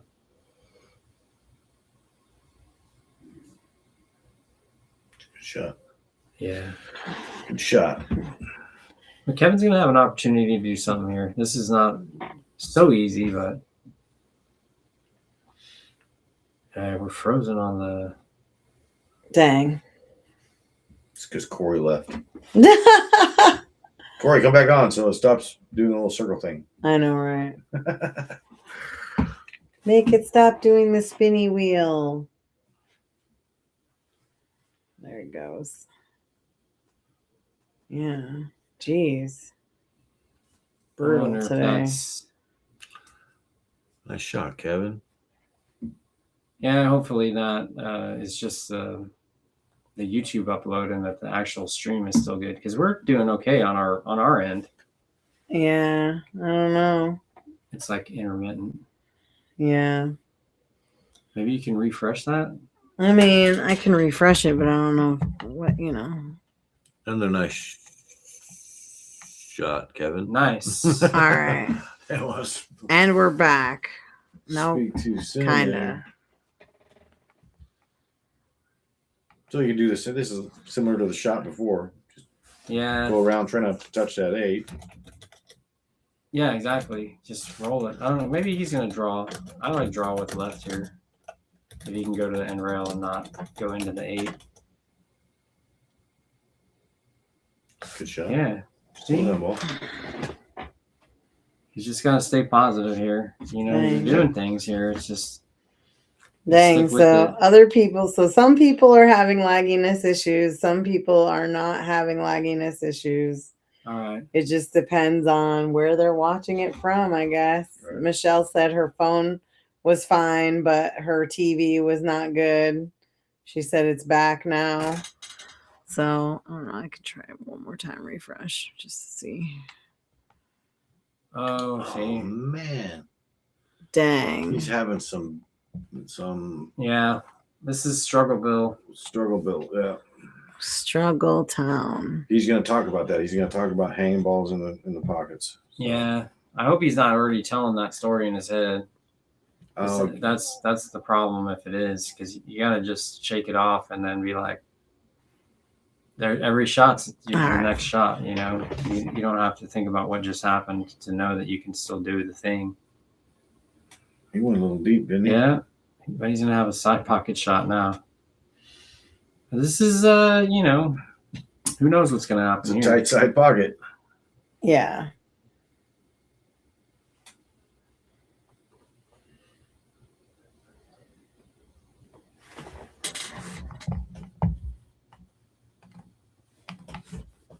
Yeah. All right, Kevin's got something. Holy smokes!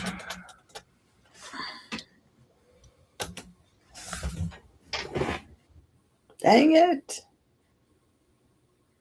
We're just gonna keep going. Yeah. Well, yeah, it looks like he can make it with no scratch here. I think he's getting He's a little bit checking the- overly concerned about. You can cut it to the right. It's fine. It won't scratch in both pockets. So a friend True. of mine, Guy, says he's been watching it at home on the TV with no issues. Oh, that's awesome. Good to hear it. Tom Peddle says it's your commentary. Tell the story.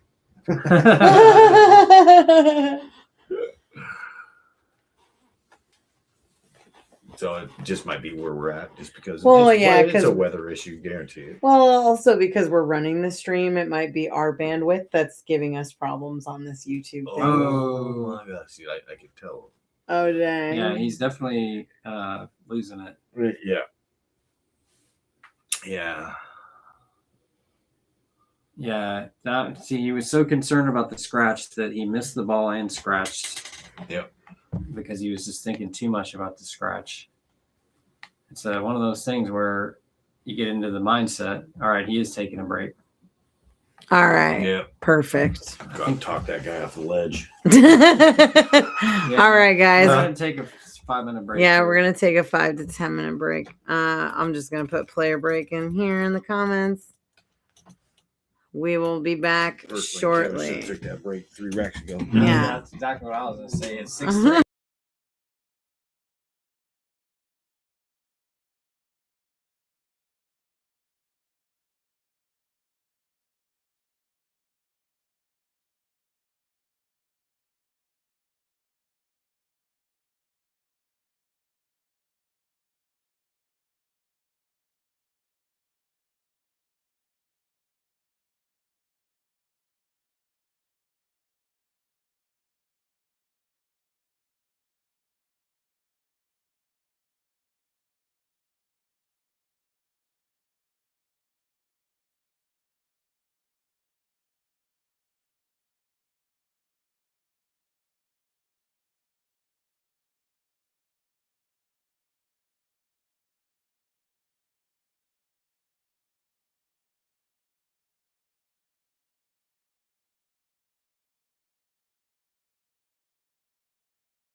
All right, and we're back.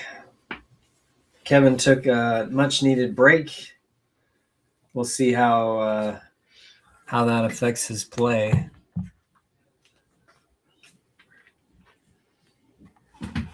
Yeah, we're just gonna keep going. Our feed is kind of weird on when we're watching it, but we're doing good on the streaming side. Yeah, I mean, if you think about like that probably the last 3 or 4 games at least, Kevin had missed a shot on the 9 or the 8, and just sold out a fairly easy shot. Yeah. Or scratched. Cost And him- you cost him go big 2 ranks. of those the other way, and now you're talking about 7-5. And that's really close, you know. Right. I hope that after he plays this, no matter what happens, that he thinks about that as being like, it's not as bad right now as he thinks it is. It's been actually very close, and actually Kevin's played, I thought, pretty solid pool. Just made those mistakes at the end, but a little bit you just got to shake it off and stop telling that story and just get back to business. Yep, forget about it. I can't tell you how many times in the APA I've talked teammates off the ledge, right? They're like, oh, they're just mad. And I look at the score and I go to them, I go, it feels worse than it is. Always does. Always. It always Even when does. you're winning, sometimes you feel like you suck. It's wild. Right. So just buckle down and Yeah, it's not over until it's over. not over you till know? over. And it's like partly it's only, like he's gonna have a shot right here. He's made some great shots on the rail, all the shots he needed to, really, just not at the end. So we'll see how it goes. I'm excited to see him hopefully get this back, make it close here, win a few games in a row at least. Right. Before Nick gets on the hill, or maybe stop. I mean, I could see him winning the whole thing. It's not outside of, probabilities to win all the games from here. I was getting Saturday we had a makeup match in the APA, and my 9-ball session hasn't been that great. So I was playing another 7, and he was wrecking me. Like he had me 19-1, right off the bat, right. So I'm like, okay, I'm gonna try to just not outshoot this guy, right?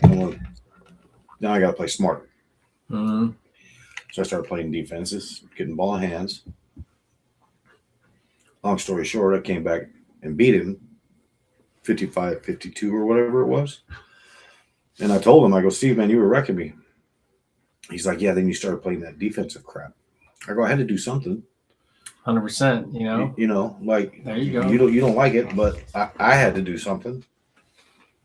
So yeah, you can't just lay down, man. Yeah, because he was wrecking me, and I knew he was wrecking me. I was like, dude, this is getting way out of hand.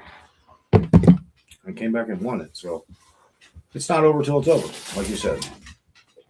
Yeah, and he's been playing plenty good, especially early in the bracket all this whole time. It's just that he's letting himself get a little bit overamped on the last couple balls, and then I think now he's kind of created a little habit of it at the end, and now he can't get out of that cycle of it in his mind. It's kind of, and we'll see. We're all Taking a break lets you stop it and start over and hopefully reset. We're all our own worst enemies in our head, right? 100%. What's your opinion on the? When we went outside, the earbuds. What's your opinion on that? What's your opinion on distraction mode of an earbud? That's a good question to ask. My opinion about it is I don't wear earbuds myself. I know that there's some benefits to it, and I've considered wearing them, and I've worn them a little bit, but to me they're not comfortable. And that's the main reason why I don't. And another reason why is because I can't hear the sound of the cue. Yep. When I'm wearing earbuds, and that's part of the shot, in my opinion. That's part of the information that you get is hearing the cue and having that associated with the vibration of the shot. So to me, it's not really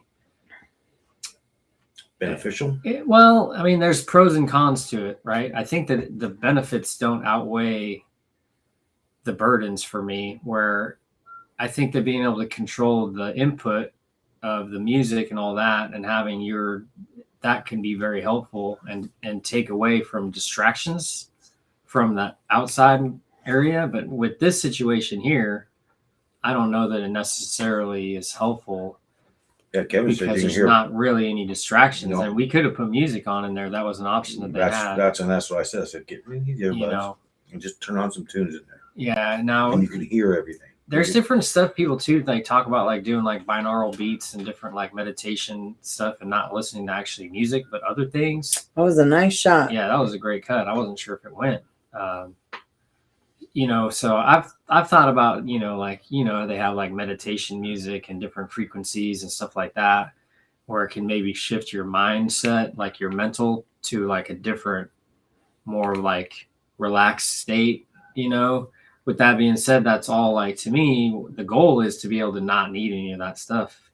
My opinion is that you should be able to figure out a way to be able to play without having any external stimulus that's making you play better. It should be that you can do that without having that. That's the way not to say that it's necessarily like accomplishable to the level that we'd like it to be, but I think that if you don't practice that, how is it ever going to be that? You know what I mean? Yeah. So I tried talking about them out there. I'm like, dude, take those out of your ears. Like,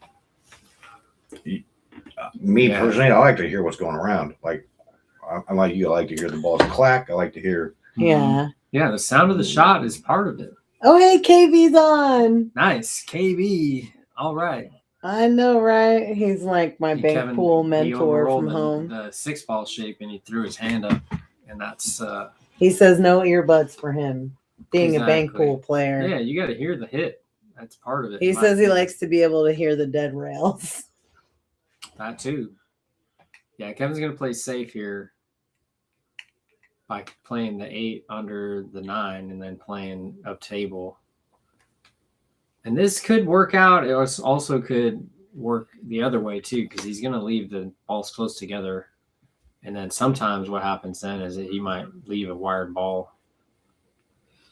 Do you think he's gonna try to sneak that A ball down this way? It looks like he's playing safe. Yeah.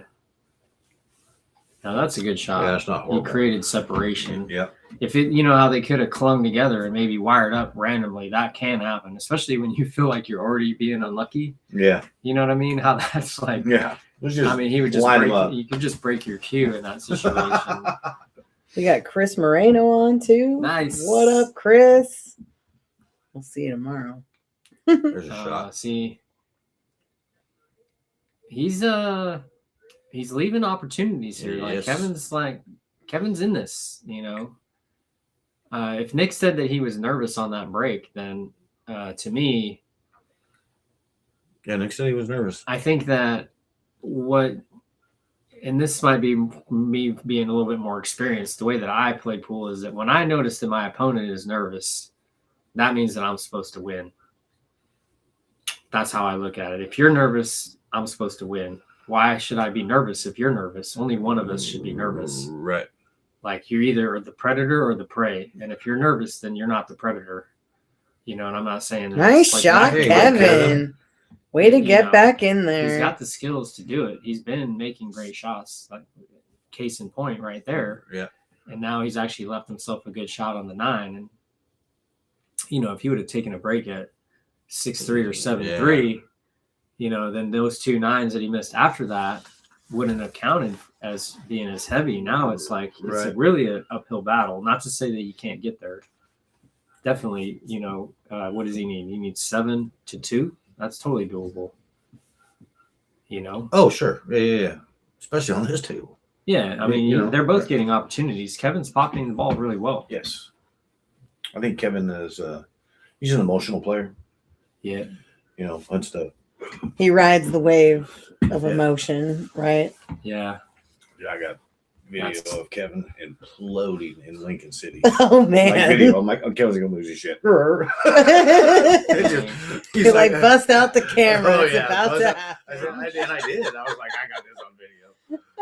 happen. So, but I hope that, you're listening to this, Kevin. that was years ago. But and he'll tell you that he did. Like, Yeah. and he knew he did. Like, Yeah. but he's an emotional player. Yeah. Yeah.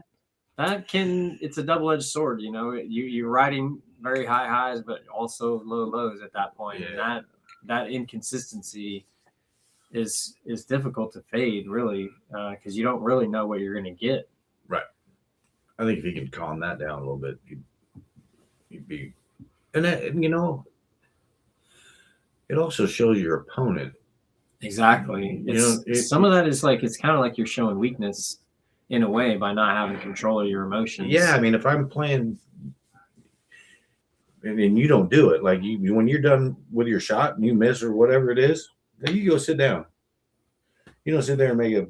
Yeah. Well, you know, You it's get not wound up. about making a display. Right. You know, it's you're playing pool. That's the game speaks for itself. That's the way I play the game. Right. So, but if I'm watching somebody get, like, for instance, like my last match on Saturday, playing that guy, I could tell that I was getting under his skin playing defense. Yeah. So I guess mean, what? How sweet is that? So guess You what? already know what to do. Yeah, now I already know what He's to do. telling you what to do. Yeah. It's part of it. It's like if you can be manipulated emotionally, then to me, I'm supposed to win because I can manipulate your emotions. And if you can't manipulate my emotions, how are you going to, you know, now you're at a disadvantage. Not to say that that's what we're doing, but by not participating in what you're doing, that's like, in my mind, that's winning, because some people want the other person to like participate in so whatever it is a little bit. Right. They feed off of it. And if you don't let that happen, it just kind of Feeding off of the reaction of missing something or whatever. So I try not to get, when I play, like I try not to get too emotional over it. Try not to. I try not to, you know. Everyone's got their thing, but I learned that years ago from Claire, you know, years ago. Like, you're done your shot, sit down, shut up. Yeah, I mean, it's just a game. You know, if you're getting hot and bothered, you know, over a couple of balls not going where you want them to, I mean, that's really what you're here for, is to learn how to not be bothered, right? In my opinion. You know, like, look at this. He's leaving himself super tough here. On that 5-ball. We'll see how it goes. He could kick this in. I didn't really know what I would like there. I thought maybe there would be a chance to play like that gap between the 7 and the 8, but wasn't so easy to make it. Hit a little stiff, didn't he? Just a little hard. Yeah, came down table a little bit too far. I think he can kick this in and get shaped though. Kavy said one of the first things he told me was that pool's a head game. So true. And it is. Like, it's really not a secret, but the trick is not letting your opponent see that head game. Yeah, that's a quest all of its own, you know. Yeah. It's just being able to like be a little bit stoic, you know. But a lot of it, you know, it's like, if you want to be successful at pool, there's certain things you have to sacrifice to make that happen. And that's not to say that, you know, it changes who you are, so to speak, but it's like, if you have to be more controlled with your emotions in order to be more controlled on the table, then if you want to be more controlled on the table, you have to control your emotions. It's just the way it works. Yep. It doesn't, you can't separate them and be emotional and then not play emotionally. You practice, you know, your game is, you practice it just by living, you know, and it's part of it where you just kind of have to be like, okay, well, what kind of game do I want to have? And then you're just like, all right, well, I need to develop into someone that is like able to have some consistency. To me, being consistent is about being emotionally consistent, because you're going to shoot the same shot the same way every time, because you're the same. Your consistent emotions are going to allow you to have consistent decision making, and you're not going to respond differently to every shot just because you missed it or made it. You're just like, well, what's the difference? To me, it's like when you're playing, every shot you shoot, even when you miss, you're learning from that if you pay attention to that. Right. If you get emotional about how you screwed up, now you're going to be thinking about how you made a mistake, and you're not going to necessarily see what was the error that I could do differently next time. You know what I mean? And partly it's like you learn faster also by having fun. And if you're being, you know, like your emotions on your sleeve, it's difficult to enjoy yourself all the time. You know, you're going to have some great moments, and those moments are going to be awesome. But then also you're going to have these like disappointing, you know, times. We got where, that 7-ball. Woo! Oh, and he stitched Oh, himself Dang, behind the 9. It wasn't that all is bad. so brutal. It wasn't all good, I should say. Yeah, it wasn't all good. Yeah. See, this is he's gonna have to make a shot here to even to get a good hit. This is tough. Like these ones where you can't see the ball so easily are easy to miss. Oh man, Oh, so man. close. And he almost got the 9. Yeah, Dang. it was like a twofer almost. Man. Let's go. Oh, Kevin. I'm All rooting right. for a catch up here, you know. Oh, for sure. I mean, whoever wins wins. This has been a good match so far, and it's interesting how it's gone. You know, but a lot of these are like that. You know, you don't really know, especially with the, you know, Fargos where, you know, your game is like 100 points above or below at any given day. You know, and it's like I think that's true for everyone. You know, your high gear is way higher than you think. You know, it's just you don't know how often you're going to play that good. Right. You know, and it's like we're kind of experiencing that right now. Mm-hmm. Nice and easy, Kev. Yep. Nice and easy, Kev. He's gonna be all right as long as he doesn't sell out the side pocket. Ooh, that is tough. Yep. Yeah, that was the same kind of thing. Needed 6 more inches on that roll. Well, he just had to make it. You Yeah, know? that too, That was the yeah. thing. You got to bear down and pocket that ball above all else, you know. And it's not an easy table, you know. It's you start thinking about it too much. He had that one out, and I was like, "Ooh, this is signs of life." But, Yeah. You know, Still not over. it's true. Could miss this ball. Oh, and he did. Oh. Almost. Dang. Nothing is you can't take anything for granted in this game, man. No. It's like a foot from the hole is not that close, man. I thought he hung that ball. Yeah, it was, dude, it hung up for a half second. Yeah, it was did. definitely like, ooh, but then nope. Shot, All right. Nick. Nick's on the hill. Yeah. Interesting match right now. Nick's definitely just kind of taking advantage of everything that Kevin's done wrong. But Kevin seems like overall he's definitely pocketed more balls, I think, than Nick has in this set. Nick is just. Yeah, it's, you leave and Nick can shoot. You know, you leave Nick 3 balls Yeah. on the table and he's probably Exactly. out. So Nick can shoot. Yeah, sometimes it's like you just kind of stay out of the way of the train wreck a little bit, and that's kind of what's happened with Kevin is that he's been the train wreck in some spots, and Nick's just been taking advantage like he should, and that's really at the level of play that they're at. That's a lot. Most of winning is kind of like just staying out of the way of your opponent when they start playing bad. Dang, Oh, look at that 2-9. 2-9 is looking easy right now. Yeah. I don't know how easy he can get at it. He's not even really.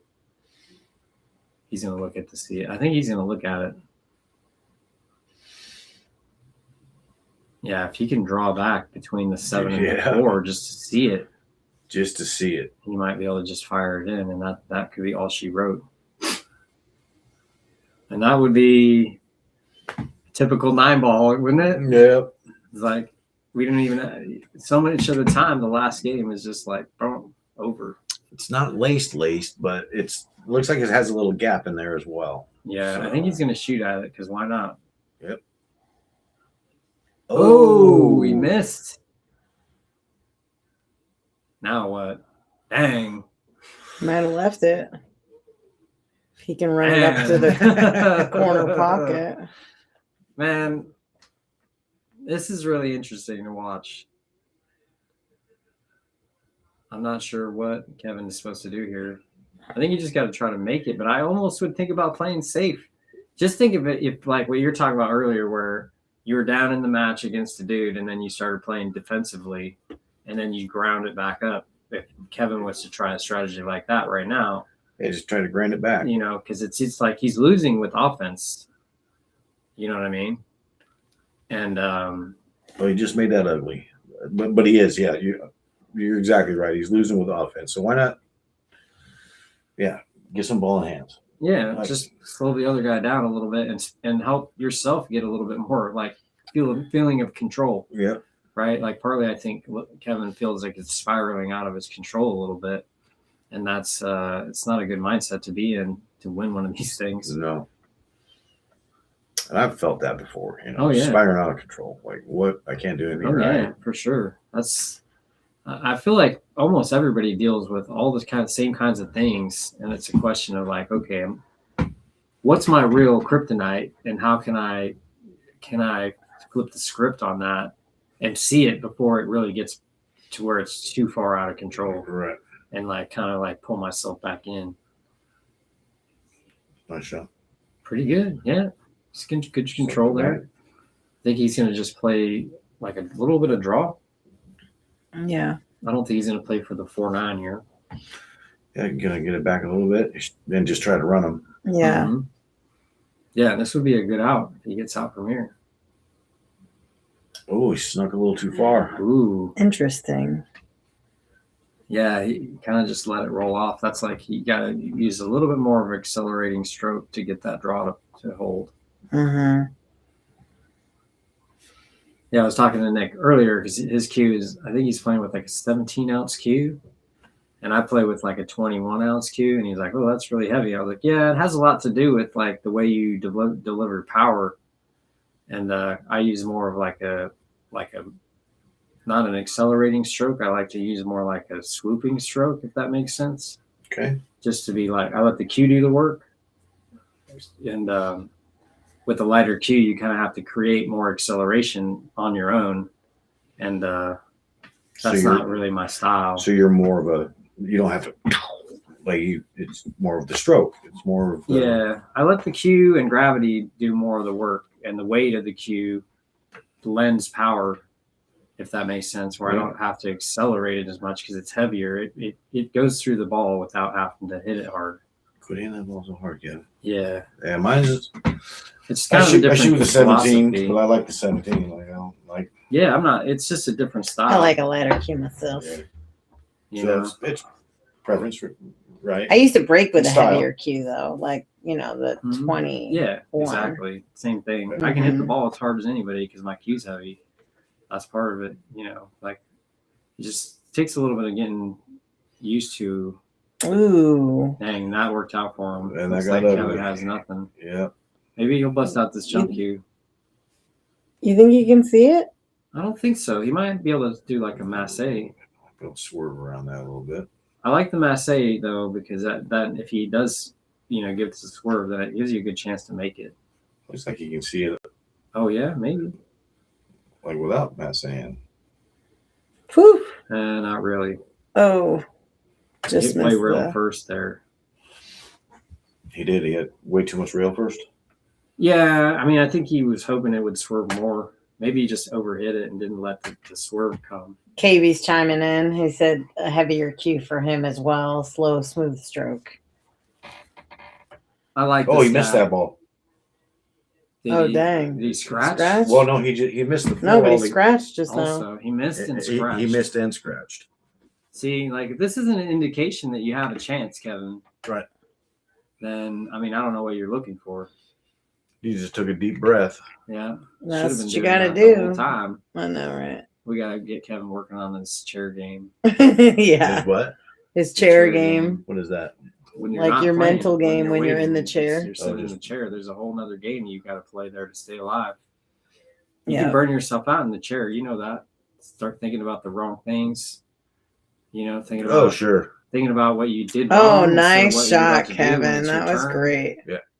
You got a good There's line a lot, on that. There's a lot of negative thoughts that you can have that will really hurt you when you get to the table, versus having positive thoughts. But that's a whole, it's a whole practice thing. When it's 10-4, so right, if it was me at that table right now and I'm down 10-4, Mm-hmm. obviously with those balls on the table, I'm thinking I have to get out. Mm-hmm. I mean, unless I get so far out of shape that I have to play a defense, you know what I mean? But with 5 balls on the table Mm-hmm. and I don't have something clean, Mm-hmm. I'm gonna try to stitch you. If not, I'm gonna try to make your life at least a little bit miserable. Yeah. Yeah, it's Kevin Everyone's got a got little their bit thing, sideways on his stroke there. It looked to like. me, when I'm down, like if my opponent's on the hill and I need a lot of games, in my mind, I've already lost and I'm okay with that. And the only thing that can happen is that I could play better and I could start to win. And actually, the story of how you came back and won becomes the whole thing, where it's like, wouldn't it be cool if I came back from here and won? Right. And and think about, like, if I was to win 1 or 2 games, what my opponent would be thinking, be like, oh, is he going to come back? And be like, yeah, I'm coming back until you put me into the ground. I'm still alive. Yeah. That's, of course, what I came here to do, is win. It doesn't matter if you win the first 10 or 11 games or the last 11 games. Right. You need 11. Yep. Until he has 11, you're still alive. And I create narratives in my mind that allow me to be successful, even though I'm not necessarily. Oh, shoot. Oh, he's going to just leave it right in front of the hole. See, this is what Kevin needed, was to have his opponent make the mistake that he's been making. Right. And then capitalize, and that's one of them. But he's got to see, hopefully, that he's in there. Yeah, you need several games in a row, but that's totally doable. You've had chances every single rack. Yeah. I know Kevin. Kevin can feel the blood trickling down his arm, and he's trying to stop the bleeding. Yeah. And I think that's what that's what gets us. That's what gets me sometimes too. I'm like, oh man, like I somehow got to put a tourniquet around this. Yeah. And at least slow it down. Yeah. Exactly. Exactly. Bare minimum. Mm-hmm. And that might have just gave him. He's halfway to hill now. Yeah. Gave him a little bit of confidence. So. Yeah, and it's like, it's not like Nick has played so strong. He's played good in spots, but right. Kevin's really just kind of jumped on his own sword here quite often, and that's really what's gotten him into this deep hole. Right. But I think also that, that's part of the toughness of the game, where you got to be like, well, I did it to myself, but here we are. Now what do I do? Yep. But here we are. This is still, like, we're still in it. The game is not over. The match is still in. You're not packing up your stuff. Michelle's like, staying alive. Let's go. Nick's just got to be patient here and just wait for the moment, and take advantage, when Kevin leaves him the spot, and actually get out there and run a few balls to take it down, ideally, Yeah. And, he's capable, like 100%. I think he's just right now. He's just, maybe that rack calmed him down a little bit. We'll find out here in a second. And just play his game, play the game. Mm-hmm. A dry break there. Don't worry about what's a little dry break. What could possibly happen, Yeah. So like I said, for me, it's like you already lost. In your mind, you should lose from here at most of the time. And if you're not okay with that, then you have to get okay with it, because that's the most likely outcome. Oh, sure. It's not the for sure outcome. outcome. Oh, man. Nick missed he that totally as well. missed it. Yeah, exactly. So there's chances here. Things are happening that Kevin can take advantage of. Right. And Nick is definitely, he said he was nervous of that break, right? So it's like, well, it shows itself here. He's a young guy, he doesn't have the experience that Kevin does playing pool. You know what I mean? And Kevin could leverage that by playing a little bit savvy here and being patient, and use some of his experience, to take Nick and just keep Nick off of his game a little bit, just long enough to get back in there, right, and start playing a little bit better. Make Nick feel a little nervous. Yeah, a little more nervous. Just let him keep being nervous, right? Because he already said he was nervous. That's that's huge when the guy says he's nervous. You're like, oh, okay. I don't even know why. I would never. Well, this is it. Yeah. This is what's amazing about pool, is that people are just being like, yeah, I'm a little bit not feeling my way that I want to feel, and I'm going to go ahead and just say it. And it doesn't help, You got to be like, what am I going to do now is what always matters in pool. Mm-hmm. See, here I'd consider playing safe instead of going away from the ball. Slow down too. Uh-huh. That looked like it might scratch. I thought maybe he could just play safe behind the 4 with the cue ball. Well, he rolled a little too forward on his. Yeah. On the one. But ball. still, it's early enough in the rack. As long as you just manage enough of the opportunities, Yes. he can still get back in this. Yeah, there's 8 more balls on the table. Yeah, I think Nick's kind of behind. Oh, went past it. Thought it was going to come right at the 5. So just play follow here and just go back to the right side rail and back out is what I like. Maybe slow roll it and just play 1 rail. But I think you got to stay above the 6. Mm-hmm. I wouldn't try to get straight in on it. Ooh. Yeah, that's how you end up missing. Putting a little bit of English on it. Trying to get perfect. When you don't need perfect, you just got to trust your shot making. Clark says that all the time. You don't need to be perfect. He does this all the time. Perfect is just you have a shot. That's the thing. It's like it's amazing how when you're playing good, you don't worry so much about where the cue ball's going because you know you can make the shot. And that's really what you have to just be like, well, that's really what I have to just set myself up for is just like any shot that I shoot has to just be makeable. Yep. And I have to be able to get position off of it. It doesn't matter if I'm actually playing perfect, so to speak, getting exactly to the spot that I want to go. What matters is There you can I go. make Dang, got a myself? twofer and missed the scratch. Good job, Kevin. Yeah, that was a good shot. See, he's making good shots. Yes. Oh, you can. Like, yeah, he that hadn't built combo that- 2-ball plus the 9 situation earlier was Yeah. amazing. Yep, and he's just He's got to They're down, remember make this how ball. amazing he Kevin can has- shoot, you Kev- know? Kevin's fully capable of making me have a long day at work tomorrow. You know what I mean? Like, Yeah. You can run this back. Oof. Get out of there. Get out of there. oh, Dang. 5 balls for the cash. We'll see if he can pull it off. Yeah. 5. 4 to the 5 to the 7. Could be on the center part of the table for the 7. He overrolled. Yep. Now he's going to be having to go down and back. Did you mention to them about player interviews after? Yeah, I did. Okay, good.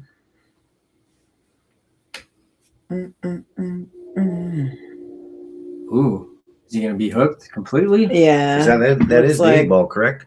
Yeah. He's playing for the 7 on the bottom rail. Yeah. He's gonna kick out. Yeah, I think he just overjuiced it. This is like the nerves, This is one of the things with like the light cue where you can get that little extra stroke because you're having to use your own power to make the stroke happen. That's one of the reasons why I like to play with the heavier cue is because then it's more of the cue does the work. So you just mostly just pull back as far as you want to pull back. All right, If that Kevin. makes sense. Okay. Yeah. Gonna wipe the ball down. Like I got to pull back this far to hit this ball. I don't have to like worry about accelerating into it. So on that particular shot, he was on this side of the 5-ball. Why not just go around the table rather than try to draw? Like just Yeah. Yeah, he was mentioning that outside actually, is that he was drawing the ball when he should have gone around the table, Like you that, know. there's a prime example. If he should have just Right. went around the table. I thought maybe either you hitting it like hard with like a punch to go straight up and back, Yeah. or around the table with the stroke. Yep. And he's See, Kevin's overthinking it here. Yeah. I don't know what he's trying to do here. I would probably just play I would below the angle of the straight in angle and then punch up or go 1 rail and then back up to the higher, if that makes sense. I would shoot. Me I personally. don't. It looks like he's I playing like, 2 rails. I like side pockets, so I'd shoot 7, 8. Oh, you don't want to shoot the 8 in the side from there below the spot. That's tough. Is it? Yeah. Get around. Yeah, you played 2 rails and you're going across the zone doing it that way. My way. Well, no, the way that he shot it was going across the zone. He didn't get to the zone, Right. but if he hits it harder, he can go across the zone, and now he's too far. Yeah, because he wanted to shoot this way Yeah, to that lower. Michelle's chiming in. Breathe. Smooth stroke. Stay down. Yeah, Just see, play now your you- game, babe. now you can play safe here. Cheer him you on, don't have Michelle. to go for absolutely We're rooting for everything, him. See, he could bank the 8 under the 9 and then just play up table, and that's totally fine. There's no reason to have to go for this and maybe sell out this easy shot. If that makes sense. Kind of like you did that. Yeah, like you see how you could just shoot the 8 down below the first diamond and then play it under the 9. Right. And Put then, the cue ball down there. yeah, and now you're forcing him to shoot the same shot that you don't want to shoot, and then but he's going to go for it, and then now who knows where it's going to go. Right. He might hit it short and then leave it in front of the side pocket, just like he's been doing. So a little bit of this is like, this is unnecessary risk, in my opinion. Just don't scratch, Kev. Yeah. Oh, look at that. You almost got away with it. But see, this is a makeable shot, and then I don't know. Nick's a good shot maker, so Oh yeah. I mean, he made that one early on where he was like way down and made it all the way down. I was like, dang. But I think to me, if you're funny on it, you can play safe, Idea just sneaking it down here and putting the cue ball down there. Yeah, I mean, and a little bit of that's just being a little bit unsure of yourself. Oh. See. All right, Kev. Here we Yeah, I go. know, right? Another choice opportunity. This is what you've been waiting for. See, I'm hoping that he'll recognize the situation is that if he played a little bit more of a control game, that he'd be in a way better spot right now. Nick is just kind of allowing Kevin to do whatever he wants, and he's taking advantage of the fact that Kevin hasn't really done it when he needed to. But then Nick's definitely played some good shots as well, and I think his inexperience is showing here. Uh-oh. Dang. That'd be match. All right. All right. Wow. All right, well, if everybody wants to hang out for a second, we're going to do player interviews. Oh, I'm yeah. going to go grab them. Yeah, grab somebody. Wow. I will do that right now. Dang. How often does that happen? Overdrew that ball. Just trying to get too good on it. Yeah, you didn't need to be that good. Yeah, I mean, I like the shot. He just hit it too sweet, but that happens. He's going for max. No, Nick's going to practice a shot he just missed on the 8, which is what you should do. Oh, good match. Always good match. Good Yeah. Good Oh, for sure. Turned out. All right, I think we got Kevin coming in here in a second. We'll do a little interview, and then we'll get Nick on and do an interview.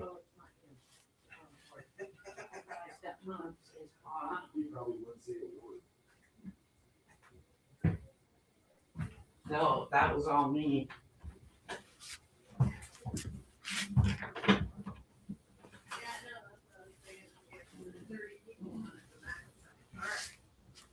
Come on. Mind the pooch. All right, we got Nick in here. Oh, Nick. All right. Yeah, thanks. because Kevin wanted us to know. All right, we got Nick, the winner. Hello. Thanks for coming by, man. Appreciate you. Yeah. Let's. How do you feel? What are you thinking? Tell me your First, I'm thoughts. waiting for my heart to calm down a little bit. Nice. Gotcha.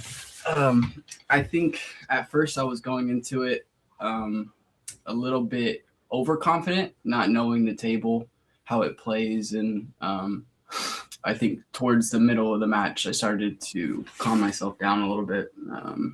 I kept going for early 9 combos, and then I started to realize that wasn't paying off for me, so I just stick to my normal game. Yeah, gotcha. Have you played much on a 9-foot table before? No, not really. Not really. Yeah, it's a different beast, that's for sure. Yeah, it's completely different for me. Mm-hmm. Yeah, it was super fun. Right on. Yeah, I had a good time. It was an interesting match. It seemed like Kevin was trying to dictate the style of play, but then he just didn't get there, and you just took advantage of every basic mistake at the end of the rack each time, and that really made it a lot more like you could just kind of sit back and take your time a little bit and wait for your opportunities. And he didn't really force you to do anything super difficult if it, in the end of the racks. It's what I saw. You know what I mean? Yeah, I didn't see a lot of safeties that I thought would come out more. I don't know if he's played on 9 foots. Not as much either. Yeah. So the ball speed is a lot different to feel comfortable with, I feel like. Yeah, that makes sense. Yeah, a lot of those shots where I normally make on a 7-foot table 9 out of 10 times, I would get down on the shot and then second guess myself, and Yeah. I gotta stop doing that. Yeah, you just gotta trust that you're gonna learn if you miss. You know what I mean? It's like you gotta shoot it with your first instinct so that you can validate Adjust, right? your first instinct, and then your first instinct will hone itself, if that makes sense. So second guessing is one of the most brutal things in pool, where if you know what I mean, if you second guess yourself and then you shoot the second shot, then you'll never find out what the first shot could have been. And then you'll think about that forever too. Exactly. You know, and that's the habit that you have to learn in pool, which is you got to trust yourself enough to shoot the shot that you know is the right shot and just stay down on the ball. Yeah. So, right on, man. I don't know if I think we're pretty good. Really, we had like 30 viewers at once. So I'm stoked for you. Hopefully you come back and watch it and learn from, why watch a little bit. Definitely it seemed like Kevin was making the majority of the balls, but then you did some things that were good and made some great shots that I was like, oh, crazy, and a lot of that, I know this is the table and I know you're a young player. So, yeah, definitely newer to pool. And then I'm super comfortable with trying to break and run with, on a 7-foot table, but I feel like with the 9-foot table, if you get into a spot that it's hard to get shape for the next ball, it's more viable to just try to play a safety so you get ball in hand to more or less get on shape for the next ball. Exactly. Yeah. The moving game on a 9-foot table is a more important part of the game than on a bar table.